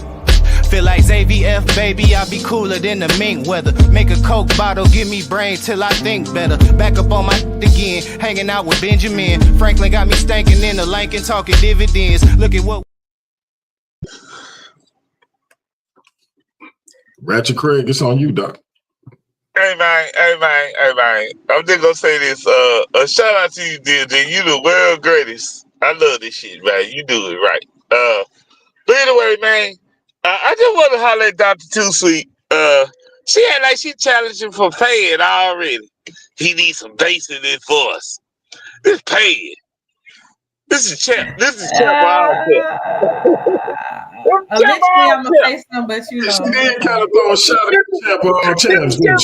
You got to win this social media tournament first, before you can holler at Pain. You know what I'm saying? Win this first. She did throw a shot at the champ of all champs, man. I call champ of all champs. That's Pain. Hey, but anyway, man, this was a great kickoff, man. Man, Dr. Too Sweet, I just gotta give her props. Dr. Too Sweet is that beast. But then this is Michael Everett, my official debate that I know of, but Michael Everett, and I think he did an excellent job. So this is gonna be interesting. This is coming down to our he did all right. He did all right. I know you gonna hate. But I think he did an excellent job for his first official debate, and I'm honored for that brother to do that over here. I don't know if he did it any other way as far as a formal debate, but appreciate you, D. Michael Everett. You know, Dr. Too Sweet, you is who you are. You know what I'm saying? You the truth. So this your official second debate over here. So you seasoned a little bit compared to Michael Everett. So I like this. I like this. What you think about it, DMG? Did you like this? Hey man, listen. I said it already, man. I thought that this was one of the best debates that we done put on so far. I think for this to be the opener in the Versus series, I'm as far as social media I'm 100% on top of the world. You hear me?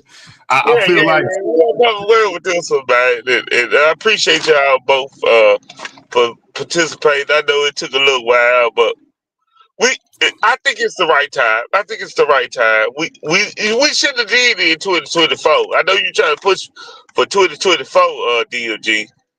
I want to no. go in 2025. Versus series is live in 2025, and hey, shout out to my fellow STL representative, the sister Nep Tally in the building. I ain't seen her in a minute. Hope everything is good with you, sis, and hope you're willing to come over here to the Versus series, and maybe you and Dr. Too Sweet can get something going after this tournament. Maybe Dr. Too Sweet gonna be wearing a title belt, and you can. Hey, you slick as all, DMG. You seen her try to, you know. I see don't do that, Dr. Too Sweet. Don't do that. We do what we do over here. When I want to be, I'm slicker than a wet snake. But listen, I'm just saying, I see my sister Nep Tally in the building. I see Dr. Too Sweet. I'm saying after this tournament, hey, it might be some smoke to be had. That's all I'm saying. We free smoke over here. We free smoke over here. The Versus series is live in 2025, man. Classic Craig in the building. The elusive Classic Craig. Don't get that nigga no shot. No shot. Don't give him no shot. Hey, but let me lay it for our little Classic get in there. Appreciate both of y'all, man. Oh, Classic want to show up. Oh, yeah. Appreciate both of y'all, man. And Dr. Too Sweet is who she are. And this is my first time seeing D Biker Everett. And I like that his debate style. It's all about matchups, though. It's all about matchups. And sometimes, you know what I'm saying, Michael Everett gonna get it in. I'm invested in Michael Everett. Yeah, I'm invested. Appreciate you, brother. Trader. Oh, wow. Go ahead, Classic. You know, I appreciate y'all, being haters when I come on the stage. But other than that, though, I just want to say, man, hell of a debate, both of you. You know what I'm saying? Doctor, is always a pleasure. You know what I'm saying? Watching you debate. You know what I'm saying? Michael Everett. Michael, I got to give it to you for your first debate, man, with the pressure, with everything at stake, man. You really did show out. I do enjoy your style of debating also, right? We got a little bit more stuff cooking. Yeah, it was a little bit late. A lot of stuff was going on. A lot of politics was cooking in the background. We appreciate both of y'all's patience and everyone's patience out there in the audience. But we have a lot of things cooking because Paradigm Shift is the place to be. We're going to shift the station when it comes down to actual debates. We're coming out with some A-grade content that is quality. And we appreciate everybody's support. I love you guys. Except Ratchet Craig. Yeah, hater. Yeah, I'm a hater. Hey, Dr. Too Sweet, what is you doing right now? What you mean? That line is fine. Oh, what we lying about, Dr. Too Sweet? I forgot. Okay. We gonna put that. Y'all being nice tonight. Hey, for all my judges, this is gonna be the official after show. This is social media. It's a little different from the first tournament. This is gonna be the official after show. So cut off what we doing right now, my judges, because they professional. They did judge the first series. This is different a little bit right now. So DLG, you want to head out that link, DLG? I didn't know that's what we was doing, but if that's what we doing, yeah. We're gonna do it a little bit. This on the fly. My good sister Nep Tally might want to come up in here and this on the Come on, we need more estrogen. around You know what I'm here. saying? Oh man, oh man. All A right. lot of testosterone. Michael Everett was kissing enough ass on you tonight. I Hey, don't need listen, another female to First of kiss all, ass. my brother Oh Officer man, cut oh him up. man, oh man. Officer cut him up. You Wow, got to talk that's to your Michael brother. Everett, Michael It Everett, came you should have slayed that ready beast, to bro. let you out the man. cage. Look, bro. All I Y'all, did was hold show a on. little Everybody, respect, man. That's hold all. on right quick. Everybody, hold on right quick. I gotta say this to my brother, Officer Cut him up. Hey, listen, I'm ready to let you out of the cage, brother. You gotta holler at my captain, your actual captain. You gotta holler at Captain K. I'm Right, ready to let you. right. Marcel is that beast. I put my money on Marcel. Hey, I listen, put man. my money on Marcel. He's that beast. I'm gonna put it like this: somebody gonna have a tough out if they go against Officer Cut 'em Up. That's all I got to say. We got a queen in the building. Let me get this set this solo stage up. My sister Naphtali, what's up with you, Queen? Hey, Shalom, most high blessed to you. How's everybody doing on the panel? very good. Thank you. What's going on, Bianchi and everybody? Hi Maintain. guys. Maintaining, that's me too. That's me too. You know, I'm trying to get back out there, trying to get, share my information, share this new school of thought. Neftali, I'm bringing this new school of thought. Check out my channel and subscribe. Girl Rich VMG, Everybody go girl Rich, subscribe go to to the the sister show. channel. Hey, Girl put Rich. the link, sis, so I could and thank you for the Yeah, invite as well. I'm always up to discuss and build with beautiful black women and just let me know when you're ready, girl. Okay, yes, I hope, sometime next month I should have things up a little bit more organized. So yes, I'd love to bring you on and you can bring out, a nice lesson or, some information that you'd like to share. Beautiful. Thank you. Love it. Wait. That's the Naphtali? The Naphtali? Debater Naphtali? Please ignore him. Please. I'm tripping. I'm sorry. I'm so Yes, confused. this is the debater, Natalia. I just was on there debating and I killed the Torah Knights just last night. So what? Which one Get you on. murdered? Which one? all of them, all four of them, Even their leader? even the leader. Yes, go on there, Oh check it out. It's Oh, there. snap, snap. Oh, Naphtali, you got my name in the. It's me. I was on Facebook leaving my mess, leaving my post, and he came under there and told me how I was wrong. So I said, okay, well then you tell me to my face how I'm wrong, and we had a nice conversation. So y'all check me out over there on the Torah Nights with Judah Naz. Oh man. Oh God. man, oh man. That's a great Nathalie. You know we love Great Nathalie Naphtali. over here. We love Nathalie over here.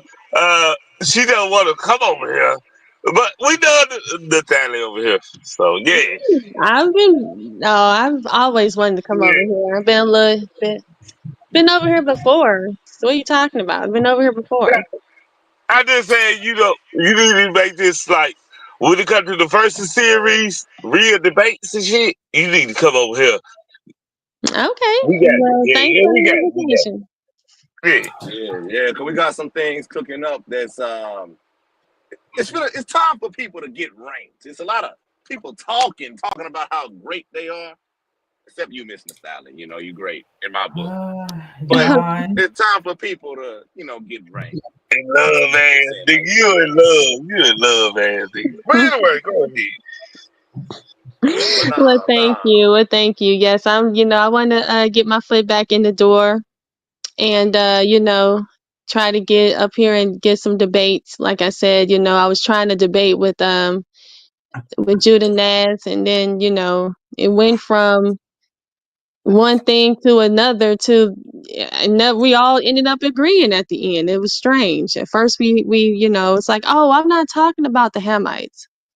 Then what are you talking about then? Well, I said, well, then who are the Shemites? I don't know. But then it's like, well, then you don't know anything. Then go off and keep talking, keep having your conversations about whatever you know, the weather. I guess I don't know what Hey, you guys Natalie, you talk too about. tough. You too tough, though, Natalie. That's your problem. You too tough. Oh, That's all. That's your problem. That's all.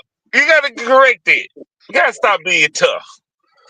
well, you got you got three different guys coming at you at one time. I had three different guys coming at me at one time. Sometimes you got to have your guard up. So I had to let them know who's the boss. Let them know who's the queen. Uh-oh. Yeah, I gotta check I out know that's right. it out. Check out the live. It's up there. Just last night. I just was on there last night. That's what's Hey, up. Yeah, It's Natalie, what you think about the debate tonight, Natalie, between our good brother, the Michael Everett, and versus Dr. Too Sweet? What you think about that? I know you listened to it. You probably listened to the end of it. I know you probably didn't see the whole thing. But the little sample size you got, what you thought? Oh, you know what? I was in and out, and I was kind of missed. I came in at the end, and then my mom showed up, so I kind of missed a little bit of it. But I'm gonna have to catch the replay. But what I did see though, I did see Doc Too Sweet was bringing out some fire, so I was like, well, shoot, I gotta reach out to her. Appreciate you. Oh, Appreciate you. I I love that tried. she was bringing out the Dogon. I like that. Oh yeah, I did a whole live video about the Dogon. I was very excited because a certain somebody who shall remain nameless decided to challenge me on that topic, and apparently it was an ambush, and we were supposed to do a round two, and it never happened. But yeah, it's definitely one of my favorite topics of discussion for sure. Okay. Well, I got to bring you on about the Dogon. Do you go into the Anunnaki? Do you go into fallen angels? Any of that? Not necessarily. So when I had the quote unquote debate that I had, I tried to keep it surface level, so to speak. So I didn't even get into all that because I didn't want that to be a point of attack for this person, but I very much would love to discuss those aspects of the Dogon and other cultures as well, because they're not the only one. I just bring them up because they are so very much African and so very much kind of set apart from other cultures, so to speak. So yeah. Oh, okay. Well, yeah, like I said, I'm getting stuff situated and getting things more, getting things in order. So I'd love to bring you on. So if you can give me your Instagram handle or your Facebook, and we can definitely interchange and set some things up so you can come on and talk about the Dogon and everybody. As a matter of fact, all of us can get together and have this conversation. Oh Beautiful. my, oh Thank my! you. Natalie with that fire. She free smoke. That's just smoke. Hey, hey, Natalie. Listen, I only do it, Miss Naphtali, if I get an autograph. Yeah. Quick This hit for guy. that. You guys are definitely giving me Quick hit the for support that, I nigga. need. calm down, class. Thank you for Down. Hey, Calm down. he a horny little devil. He a horny little He like, devil. Well, Horny little I am devil. married. I am married. I'm Link gonna to start our calling sister him Pepe Le channel. Pew. I just shared the link to our sister channel. Y'all hit the link for those who still listening. If y'all catching it on the replay, hit the link to our sister channel. Go check out all our content, subscribe, like, etc. Hey, Natalie, in return, you got to put people over here who want to debate, like for real debate. In return. You agree to the terms, sister? You said you got some people that want to debate for real? No, I'm talking about over here. If people want to debate for real and get ranked, uh, Oh. Yeah. Send them over here. If they want to debate, if they want to be a for real debater, we doing for real debates over here. Okay, Yeah. yeah, definitely. You know, I got my brother. Let's see if he would like to come on by and do some debate. I'll see what's up with him. Yeah. I don't want to exclude Michael Everett out of this because this is too much woman shit going on over here. Michael Everett, what you think about that interaction that we just had with these sisters? Cause I don't want to make them seem like you a nice guy like that. He said too much women stuff going on. I'm mad. There's a woman interaction No, going on. what Cause day is Michael it? was in this debate. Mike was in this debate. D. Michael Everett was in this debate. And what pushback you have, Michael? Hey, I don't have nothing to say about them having a conversation about you know what I'm saying, what they interested in. You know what I'm saying? That's fully up to them. So, you know Yeah, I what I'm like saying? that. You know what I'm saying? Smart Hey, man, smart man. folks can Yeah, I have a like that. I conversation like about what they want to, you know what I'm saying? It's not like, you know what I'm saying, I'm gonna be forcibly involved in it, you know what I'm saying? So, you know. Yeah. I like that, Mike. Keep your shit. I just want you to be a part of this. I don't want you to be excluded. Okay, one side. That's You all. ain't finna throw me under the bus. I know how to duck. So you think I'm throwing you on the bus? Nah, nigga. Nah. We just interaction with each other. So what But you you what a you got to priority. say about it? What you got to say about it? Oh, let that. Yeah, what you You a thinking? What you got priority. to say? Yeah, you a priority. You a priority though, Michael Air. You a priority over here, and I don't want to make you seem like you play in the background. I don't want you to be a background singer, nigga. Be down to Ross, nigga. Y'all Man, brought what, my what topic that mean? What I'm on. saying? I ain't got to look. I ain't got to involve myself in their conversation. You know what I'm saying? Like they can have a Okay. brilliant See, he conversation just about it. being an instigator, Mike. Don't mind him. He just doing Yeah. his thing. She He an trying to cheat, instigator. Michael. Don't fall for that shit, Michael Everett. She trying to cheat. See, see. She was already. Art. She was in the comment section trying to sway the crowd today. No, I was not. Don't do that. See, no, Yeah. we're gonna strike I that ain't from the seen record. Michael That, Everett that in is the not crowd. what's happening. He don't have to be. I I was appreciate conversing with the people because that's what I do, but I wasn't trying to sway nobody for nothing. Don't do that. Okay. Michael Everett, Mm-hmm. good luck. Good luck, Michael Everett. Good luck. I gotta say He this gonna say though. good I luck. mean, I gotta say this though. It is getting interesting now. I mean, like, Craig and Craig Law Firm is working due diligently, even though a lot of people don't see what we're doing. We're always in motion, right? But when it explodes, it explodes. But one thing that we push over here at Paradigm Shift, TV 314, is complete diversity, right? And not only that, our ranking system is pretty much top notch.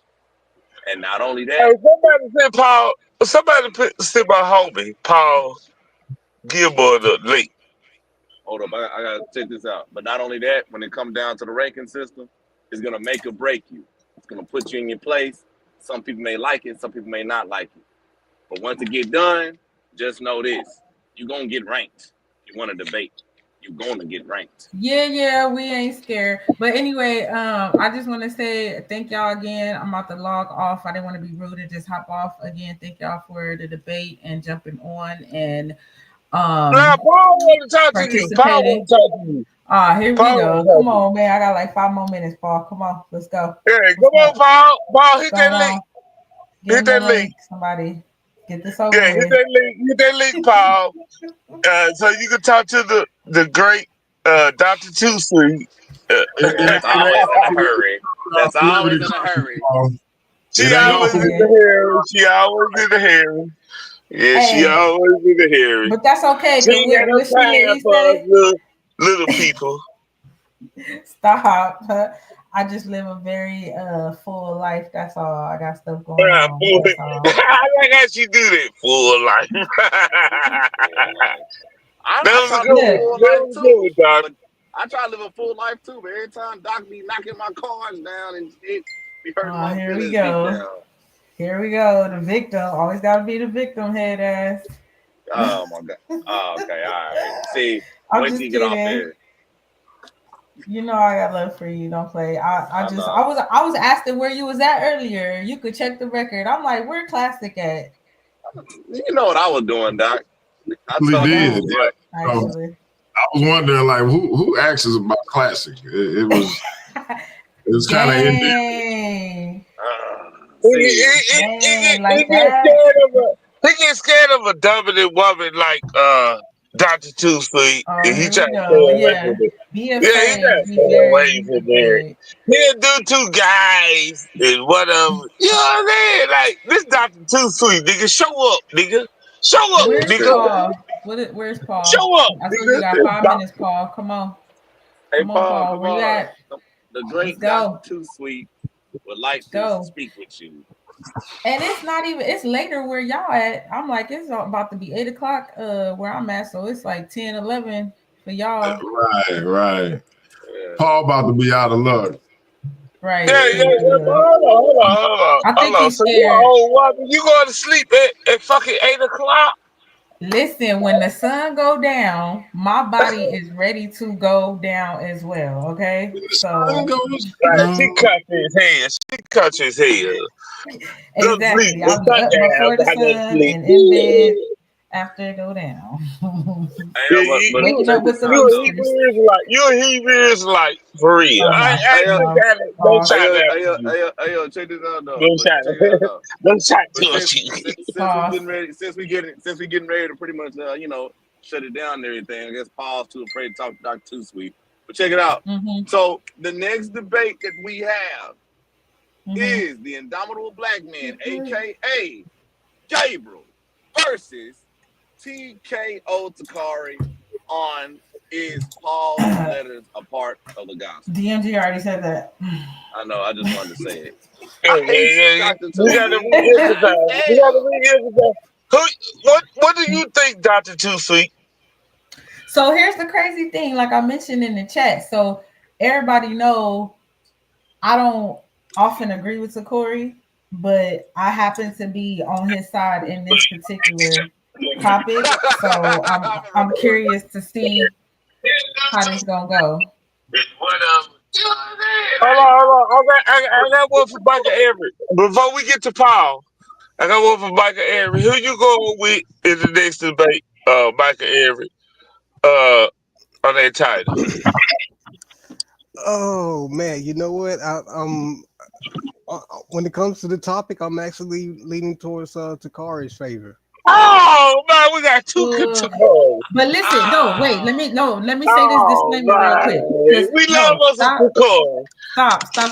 Stop. Takori is a flat earther, so I don't know how this debate gonna go. I know Gabriel is very intelligent. He's very articulate. But I just happen to agree with Takori on the topic. So hopefully he defends his position well enough. But Gabriel is a great contender, so we'll see. All right. I'm gonna show Takari y'all said this. Yeah.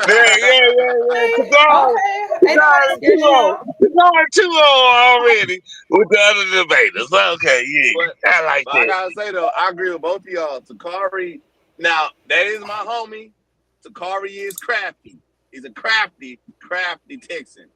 But Gabriel's something else also. So it will be interesting. But anyway, going over to Paul. Okay, what you want, Paul? What you want? I didn't come to give you no smoke. I just came to congratulate you. That's all, man. You know. Oh no, I knew it wasn't nothing negative. I'm just being an a-hole because I can, but I appreciate the support and all that.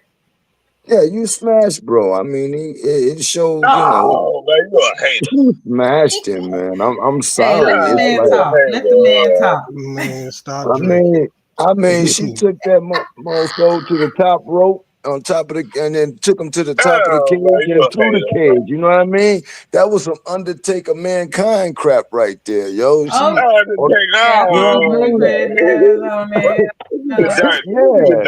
him through the ring. You know what I'm saying? Hey, you know she gonna leave you out here to hang by yourself, and you gonna have to deal with Micah Everett. Yeah, you gonna have to leave with Micah Everett. And guess what? I came in this earth by myself. I'm gonna leave by myself. It's all good, though. It's all good. Hey, I'm just gonna give her props. That's all. She did a great job. I I wish I appreciate it. was able to listen to more, but I got a couple of phone calls that came in, so I didn't get to hear it. I'm gonna go back and listen. But Yeah, I was gonna say, run it back, run it back. yeah, I'm gonna definitely run it back because Man, how you gonna it come was in and say interesting. you ain't listen? But Bro, when she hold on, I'm gonna tell you. Hold on, let me tell you where she smashed you. Hold on, I'm gonna tell you where she smashed you at. Craig, hold on. Since he said that, all I had to hear was this one thing where she smashed you.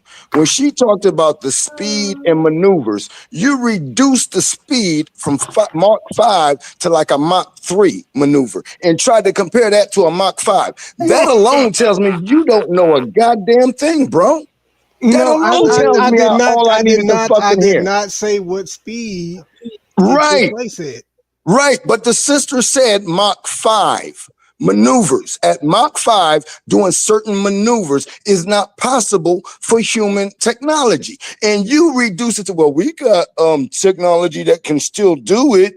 Maybe not at that. That's not the same, bro. She smashed the fuck out your dumb ass. Oh, bro! If you don't cut your drunk ass the fuck No, out, bro, we don't I do sit that up there and over show here. the We don't do video. that over Whatever, here, Show the nigga. Paul. video You on got smashed, We I don't nigga. do show the that over video here, on Paul. multiple We don't do projects that by the over here. military, bro. Cut that shit out. All Man, right, we don't do whatever. that over here, Multiple Paul. All right, projects. my bad. But We the don't fact lie. remains, We my don't bad. lie. Okay, check We it out. do that on Check the it out. All right, my bad. You need to go back and watch the we do video, that on nigga. the Go back and watch the text. video, nigga. God damn. All right, guys, it's been great. And I will catch y'all later. Peace. Thank you. Bye. No, you got to do I sweet. No, you apologize. got to do sweet. Listen, I'm trying to apologize to the.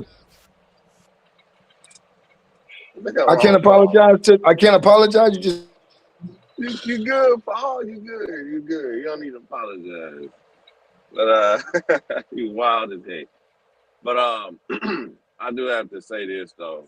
Hell of a debate, both of y'all.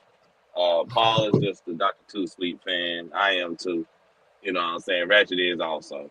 So forgive the little bias. Don't include me in your bullshit, bro. You always include me in your bullshit.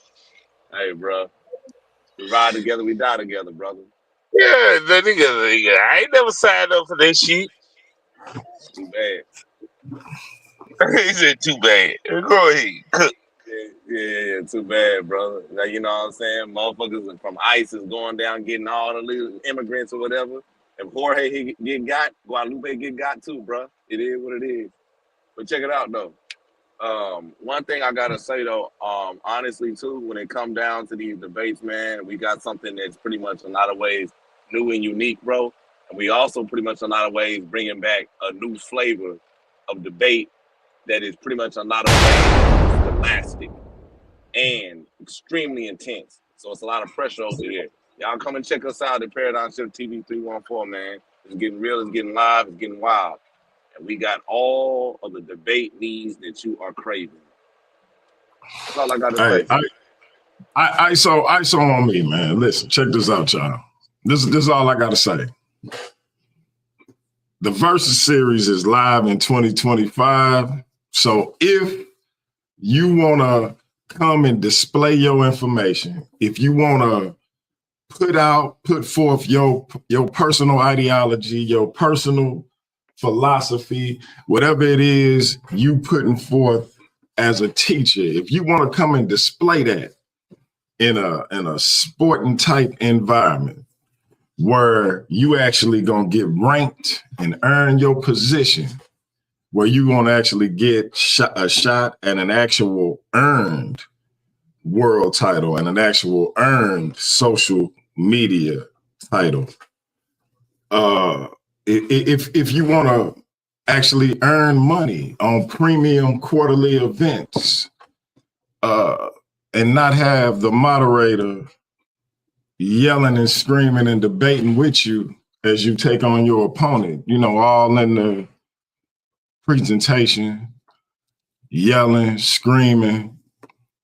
If you want to be on a platform where the matchmakers and the judges not getting personal because they got biases against you and whatever it is you believe in, if you want to come to a platform where you can be yourself, like the Michael Everett, like Dr. Too Sweet, like TKO Takori, Brother Gabriel, like the undefeated, undisputed, distinguished world champion Pan, and in the very near future, like our sister, the Queen, Neptali, come to Paradigm Shift and get in the Versus Series. Hashtag get ranked.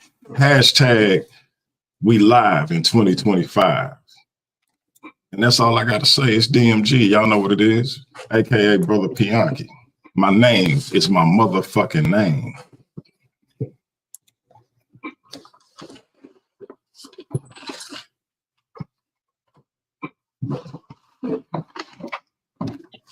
Yeah, we got Courtney back here, man. We got Courtney back here, and I think he was another Hebrew on the topic. So, classic, you gonna have to do your job, bro. I know you a love ass nigga. You trying to be a Romeo, but you got to put this together, bro. I always do my job. You want me to go Man, track you down don't do someone your named? job. You You have want me to to do go your track down job. someone named You say, Anonymous Hebrew? Neptali might take that when she ready to get back in the ring, y'all. Neptali might take that when she ready to get back in the ring. Yeah. We gotta go. Hey, we got the women. It's the women moment, Craig. Natalie want to get back in the ring. What Natalie? She's still on here. Thank you, Natalie, for still being on here. What you got to say, Natalie? We gonna send some people out to use Natalie, and I want to see Natalie get in the ring. I want her over here in a form of a versus series, so she can get right. I want Natalie over here. No lie. Me too. I like Natalie before any one of y'all. I just wanted to tell this. I want to put on record, Natalie. And I'm an atheist. And I want Natalie over here. I just wanted to say that. Let me put it on record. You tell me a channel or something, Sinetta? Yeah, I like your debate style. I don't give a fuck. Like your debate style is killer to me. So Well, thank I you. love I it. would like to debate over here too. I just gotta, I'm gonna sit back in the chat and see, other people's, what their beliefs in, what Yeah, they, yeah. So I like to yeah, sit down and see what we disagree with, what we agree and what we yeah. don't agree. What we agree and what we We ain't gonna force don't that. We ain't gonna force that anytime. You gotta see somebody, some people might call you out. They might be weak as hell, and we might advise you, don't go against that weak ass nigga. Or whatever, right? They gotta get some, cause we think you top notch over here, Natalie. No doubt. Yeah, so. It's kind of ironic that I am actually looking into the Exodus right now. Looking at probably around the 15th dynasty of Egypt. How do you feel about that, Courtney? Oh man, you can't got out the great Courtney. God, Don't start that. Courtney off the bat. Don't start that. Don't start that one. You don't want to get that. That's killer right there. Courtney killer. Captain, cut him up, Courtney. What you think, G? Hey man, he cut him up and go to somebody else, man. Get that man an original nickname. Oh well, no, he's fine. I don't think I'm disagreeing with the 13th century. I'm actually looking into it, so I don't think I'm disagreeing with that though. You thinking it's the Hyksos? I'm trying to think what Courtney says. Yeah, he cut him up. He cut Courtney D&D.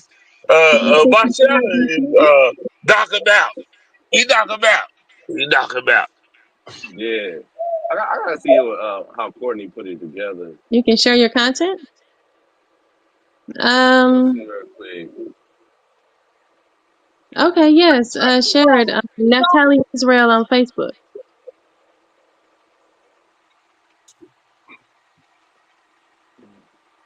Yeah. Yeah, we gotta see that one work out. But another thing too, For real though, nah, Courtney. I have been working on that debate with you and Anon. I haven't forgotten at all. It's just the anonymous Hebrew, bro. I mean, it's difficult to track him down, but I'll get it together, bro. That's a promise. And I sent him, Hey, the hey, other thing. Natalie, you know anonymous Hebrew, Natalie. What'd you say? You know anonymous Hebrew. Do you know anonymous Hebrew? Yeah, Elder Yara. Do you Yeah, know them people? Elder Yara. Yep, by that name. Do you know anonymous Hebrew? You said Elder Yara. Nah, I said, do you know anonymous Hebrew? Ain't nah. No, I don't know who that is. Ah, okay. She'll know, correct. Yeah. Okay. No, She'll I know.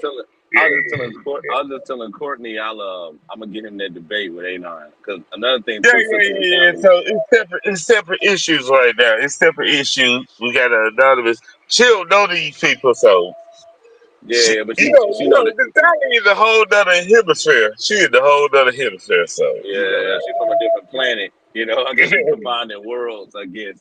But Anon, a little bit, just long story short, he came from the Solar Mind Debate League. You know what I'm saying? He he had a debate over here against Vocab Malone not too long ago. You know what I'm saying? Recently. You know what I'm saying? Did a hell of a job, matter of fact, So yeah, yeah, he's a pretty cool dude. He's just, hard to get in contact with sometimes. He's but Courtney's supposed to be going up against him about when did the Exodus occur. So so yeah, we just pretty much trying to get that one set up now. So other than that, that's where we are with that. Oh, and speaking of the captain himself, ahoy, Captain Courtney. How you doing, matey?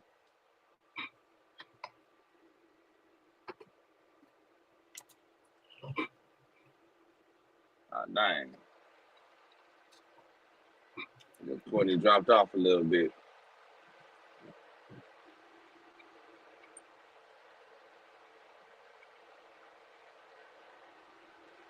Courtney dropped off a little bit. Courtney said his mic is bad. Dang. Hey, Rex, can you hear me, T?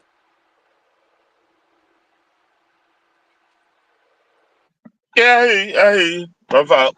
Hey, yeah, but anyway, man,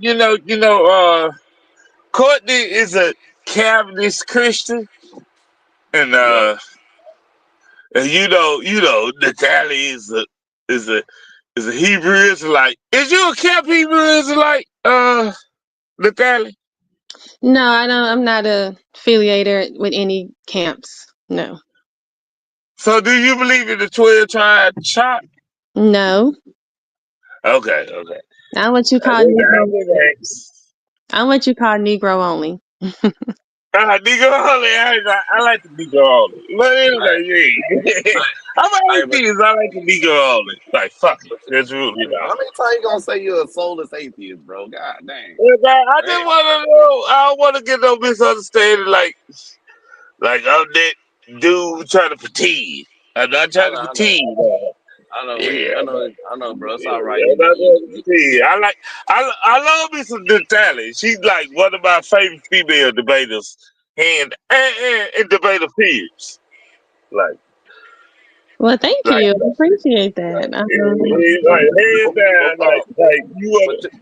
it's hard to get female debaters. That's why I say female debaters. It's hard to get female debaters. It really is. I'm gonna But say this though. she's It one really of my favorite is. debaters, hands down. And Craig, it's all about the argument with me. It ain't about whether I believe or not. I'm not biased like that. Yeah. No, yeah, I know. You know what I'm saying? Shout out to Sadiq. You know what I'm saying? Shout out Who's to the big Sadiq. guy here? Yeah, What's the big? shout out to Sadiq. It's a big guy, my homie, man. He riding with me. He trying to deny he riding with me. But I want to say this right here to the hit that link, bro. Hit that link, bro. So you can bring some. I want to say this right here to the sister So you Natalie. can bring some. But yeah, we gotta have you over a little bit more. You know what I'm saying? So you can present over here also. Of course, we can do cross promotion and everything too, right? Because it did shock me that the great Naphtali came over here. You know what I'm saying? Like, but yeah, we do have to have you come over. Probably have like an interview or something like that. You know what I'm saying? You know, especially when you get Oh, ready and stuff like that. She don't need no goddamn interview. Yes, I've she done an does. interview before, so yeah, I don't Yeah, mind. she don't need no interview. She need a debate. A You need face an off and interview a debate, and a nigga. debate. An interview and You a just debate, want bro. to interview her. Just say that you in love with her, bro. She married. I ain't in love with her. I'm in love with a debate No, style. not Lord. You just want to have this. I want to see how you think. Fuck that. You should already know her work. I know her work. I know the talent work. So it's gonna be a face off and a debate. That's it. And an interview. And an interview. You want to have an interview? Like I love your It's feet all and a part. It's all a toes. part of the storyline. Because I want to ask the sister about her great debates. You know what I'm saying? What was No, you challenges, can do ups and that in a downs. face off. Nigga, you can do that in a face off with a fighter opponent. What you doing? What you doing, bro? What you doing right now? Whatever. I want to see how this play out, bro. You is in the stone ages right now, Curry. Yeah. Hey, some things you gotta go back in the Stone Age to bring to the modern age. I know that Nah, made you no don't sense, need but that. it made That's sense right with now. this great. With this great debater. Okay, so check it out. I'm gonna see what Courtney said. Wait.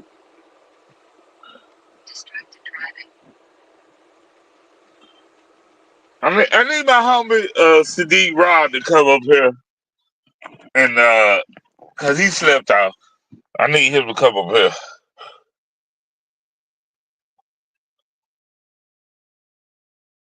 You know, But Sadiq yeah, stays, right? we can definitely sit down and set up some things. Love to come on and have a conversation and chat with you guys.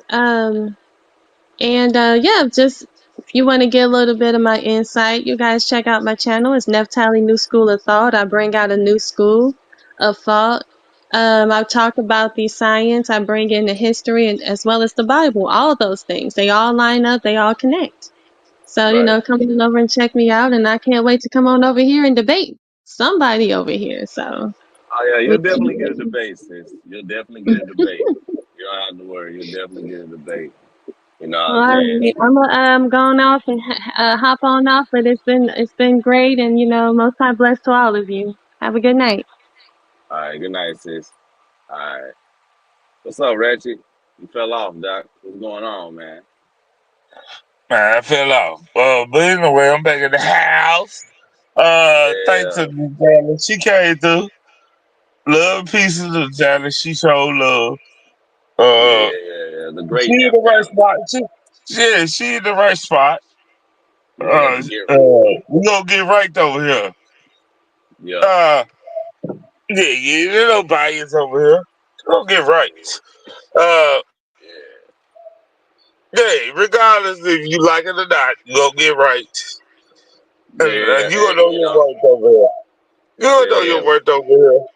yeah. And I want to give a special shout out to our champion, the one and only, our first ever cartoon atheist. We had to go down into Looney Tune land and pull him out. He got his own game and everything. Super Pan Man, the one and only saving Bubble Land, the one and only Pan Demons. That's right. I give a shout out to the champ. Yeah, but I bet you don't know the difference between paid championship versus a social media championship. I know the I bet you difference. don't know. I know the difference. No, you I know know the you difference. don't. Yes, I No. do. I know the Okay, difference. but anyway, we gonna do that one. But no, I'm just saying, man, paid is the champs of all champs. And I The hope true he hear undisputed this. champ. Yeah, I hope he hear this. He Uh will. yeah, I hope he hear this. He's the champ of all champs. The social media champ is gonna be with Workhorse Championship, and what maybe one day they might take your shit, champ, pan. but it's the workhorse. Yeah. I do get paid because he was the ultimate professional. He's the ultimate professional. I see a little Dot Two Sweet in him though, but Dot Two Sweet do same type of shit. They be in the live comments trying to persuade the judges, but you She know, was not persuaded. She wasn't persuaded, man. She was just engaging. I mean, not the judges, but the audience. She's not even an audience. She's just engaging. You know, Yeah, she's a yeah, very yeah. Dr. You Tusi know, is a wallflower. She's a social person, bro. yeah, she need that, but like every debate, man. That was a great It, first it debate was from a Michael Everett. classic. It was something different. Yeah. It was elegant. It was professional. Because they don't want me and you to turn up, right? Nah, but it's too late. We gonna turn up. They don't want. No, listen what I'm saying, man. Classic. Oh yeah, They yeah. don't I want us understand. to turn up. They don't want us to turn up. So we are the good guys right now. We're the good guys. Cause we can turn up. My point is, we threaten y'all. We can turn up. But we trying to do something that is very business wise, professional wise. Hey, I'm like the worst professional person is. If I'm going down with the program, I'm with the program. This ain't my program. It's up to me. Nigga, all you motherfuckers will get it. All of you gonna get it. But I do All have to y'all say will this. get it. Yeah. But yeah, it's a time and place for everything, right? In a minute, our time, a law for time, will pretty much commence. You know what I'm saying? Yeah, But yeah, they ain't gonna get it, but because we follow the rules of how things should be, Craig. I'm not threatening no motherfucker. I'm just saying, I'm just trying to do it the right way, bro. It ain't nobody trying to do it the right way, bro. it's the No, wrong way, and no, we ain't dealing with yeah, it. yeah, it ain't trying to do it the right way, and I could be the most terrible person it is. It ain't threatening nobody. Yeah, yeah, yeah, I'm ready to humble myself and let's do it the right way. Why nobody else? Everybody else should be doing it the right way, bro. yeah. But you That's can't all I'm worry about saying. everybody. Can't worry about everybody else. Gotta focus So on you what we want to doing. you want to do it the wrong way, Craig. Nah, nah. I'll tell you. I'll tell you my militia. I'll tell I you just my. want to know the importance of doing it the right way, bro. No, no, no. I'll tell you my malicious plan. It'll be the right way because it's the way that affects us, right? And that's the right way. That's the only way. You know what I'm saying? You know, sometimes you gotta be a little selfish sometimes, Ratchet. That's all. That's all. The right way is universal, bro. When it Yeah, comes to it our is. people, I don't give a fuck about nobody else's people. Our people, It it's the is right way. universal. It is universal, but you know, sometimes Yeah. certain people want to go against the current. You know what I'm saying? But yeah, but you know, you can't go against the wave. You gotta swim with it, not fight against it. That's all I'm saying. Who else is on here with us, Craig? Just you, me, and Michael Everett. But Okay, but yeah, I gotta get back at Everett. He's clarified, you, bro. I'm tired of talking to you, bro. no, you're not. I'm just saying. Alright, I No, I promise you. just Michael Everett, if you not there, let us know. But I just said, I'm not here. Nah, Amir, can you hear me? Yeah. But we're gonna let you close out, Michael Everett. Being classy is done. I'm tired of this nigga. Anyway, yeah, go ahead, bro. Close this out, Craig. And I promise you, we're gonna close it out, Michael Everett. damn. I thought you said Michael Everett close it out. You want me to close it out, nigga? I thought you started Nah, talking to I me. said we not gonna close it out. Me or you. When Michael Everett get through, It's over with, bro. Whoa. You wait for me. You wait for me. Yeah. Close it out, man. Spill your shit. How you think you done tonight? Is it a debate? The afterwards and everything. Just call it. Just you know how you do it, Micah. Oh, I don't know how Hey, you do man, it. hey, I feel great about it all, the whole thing, bro. You know what I'm saying? Like I said, you don't necessarily have to sit up here and be a scientist. I don't have to falsify anything just because I heard somebody say it. You know what I'm saying? You still have to prove that it happened exactly the way it did take place, you know what I'm saying, for it to actually have taken place. So, you know what I'm saying, there's nothing wrong at all with asking for, you know what I'm saying, evidence just because, you know what I'm saying, you just don't feel like what you've been told was actually good enough for you to just run away with. You know, everybody got a story to tell, but if you're gonna believe it, then you know what I'm saying, you be the most naive thing walking around here. But, you know, I felt like it was a great conversation. You know what I'm saying? We got a chance to throw some things out there on both sides that I think that a lot of people is interested in hearing about. So, you know what I'm saying? I'm just waiting to see what these results gonna be, you know what I'm saying? Get right?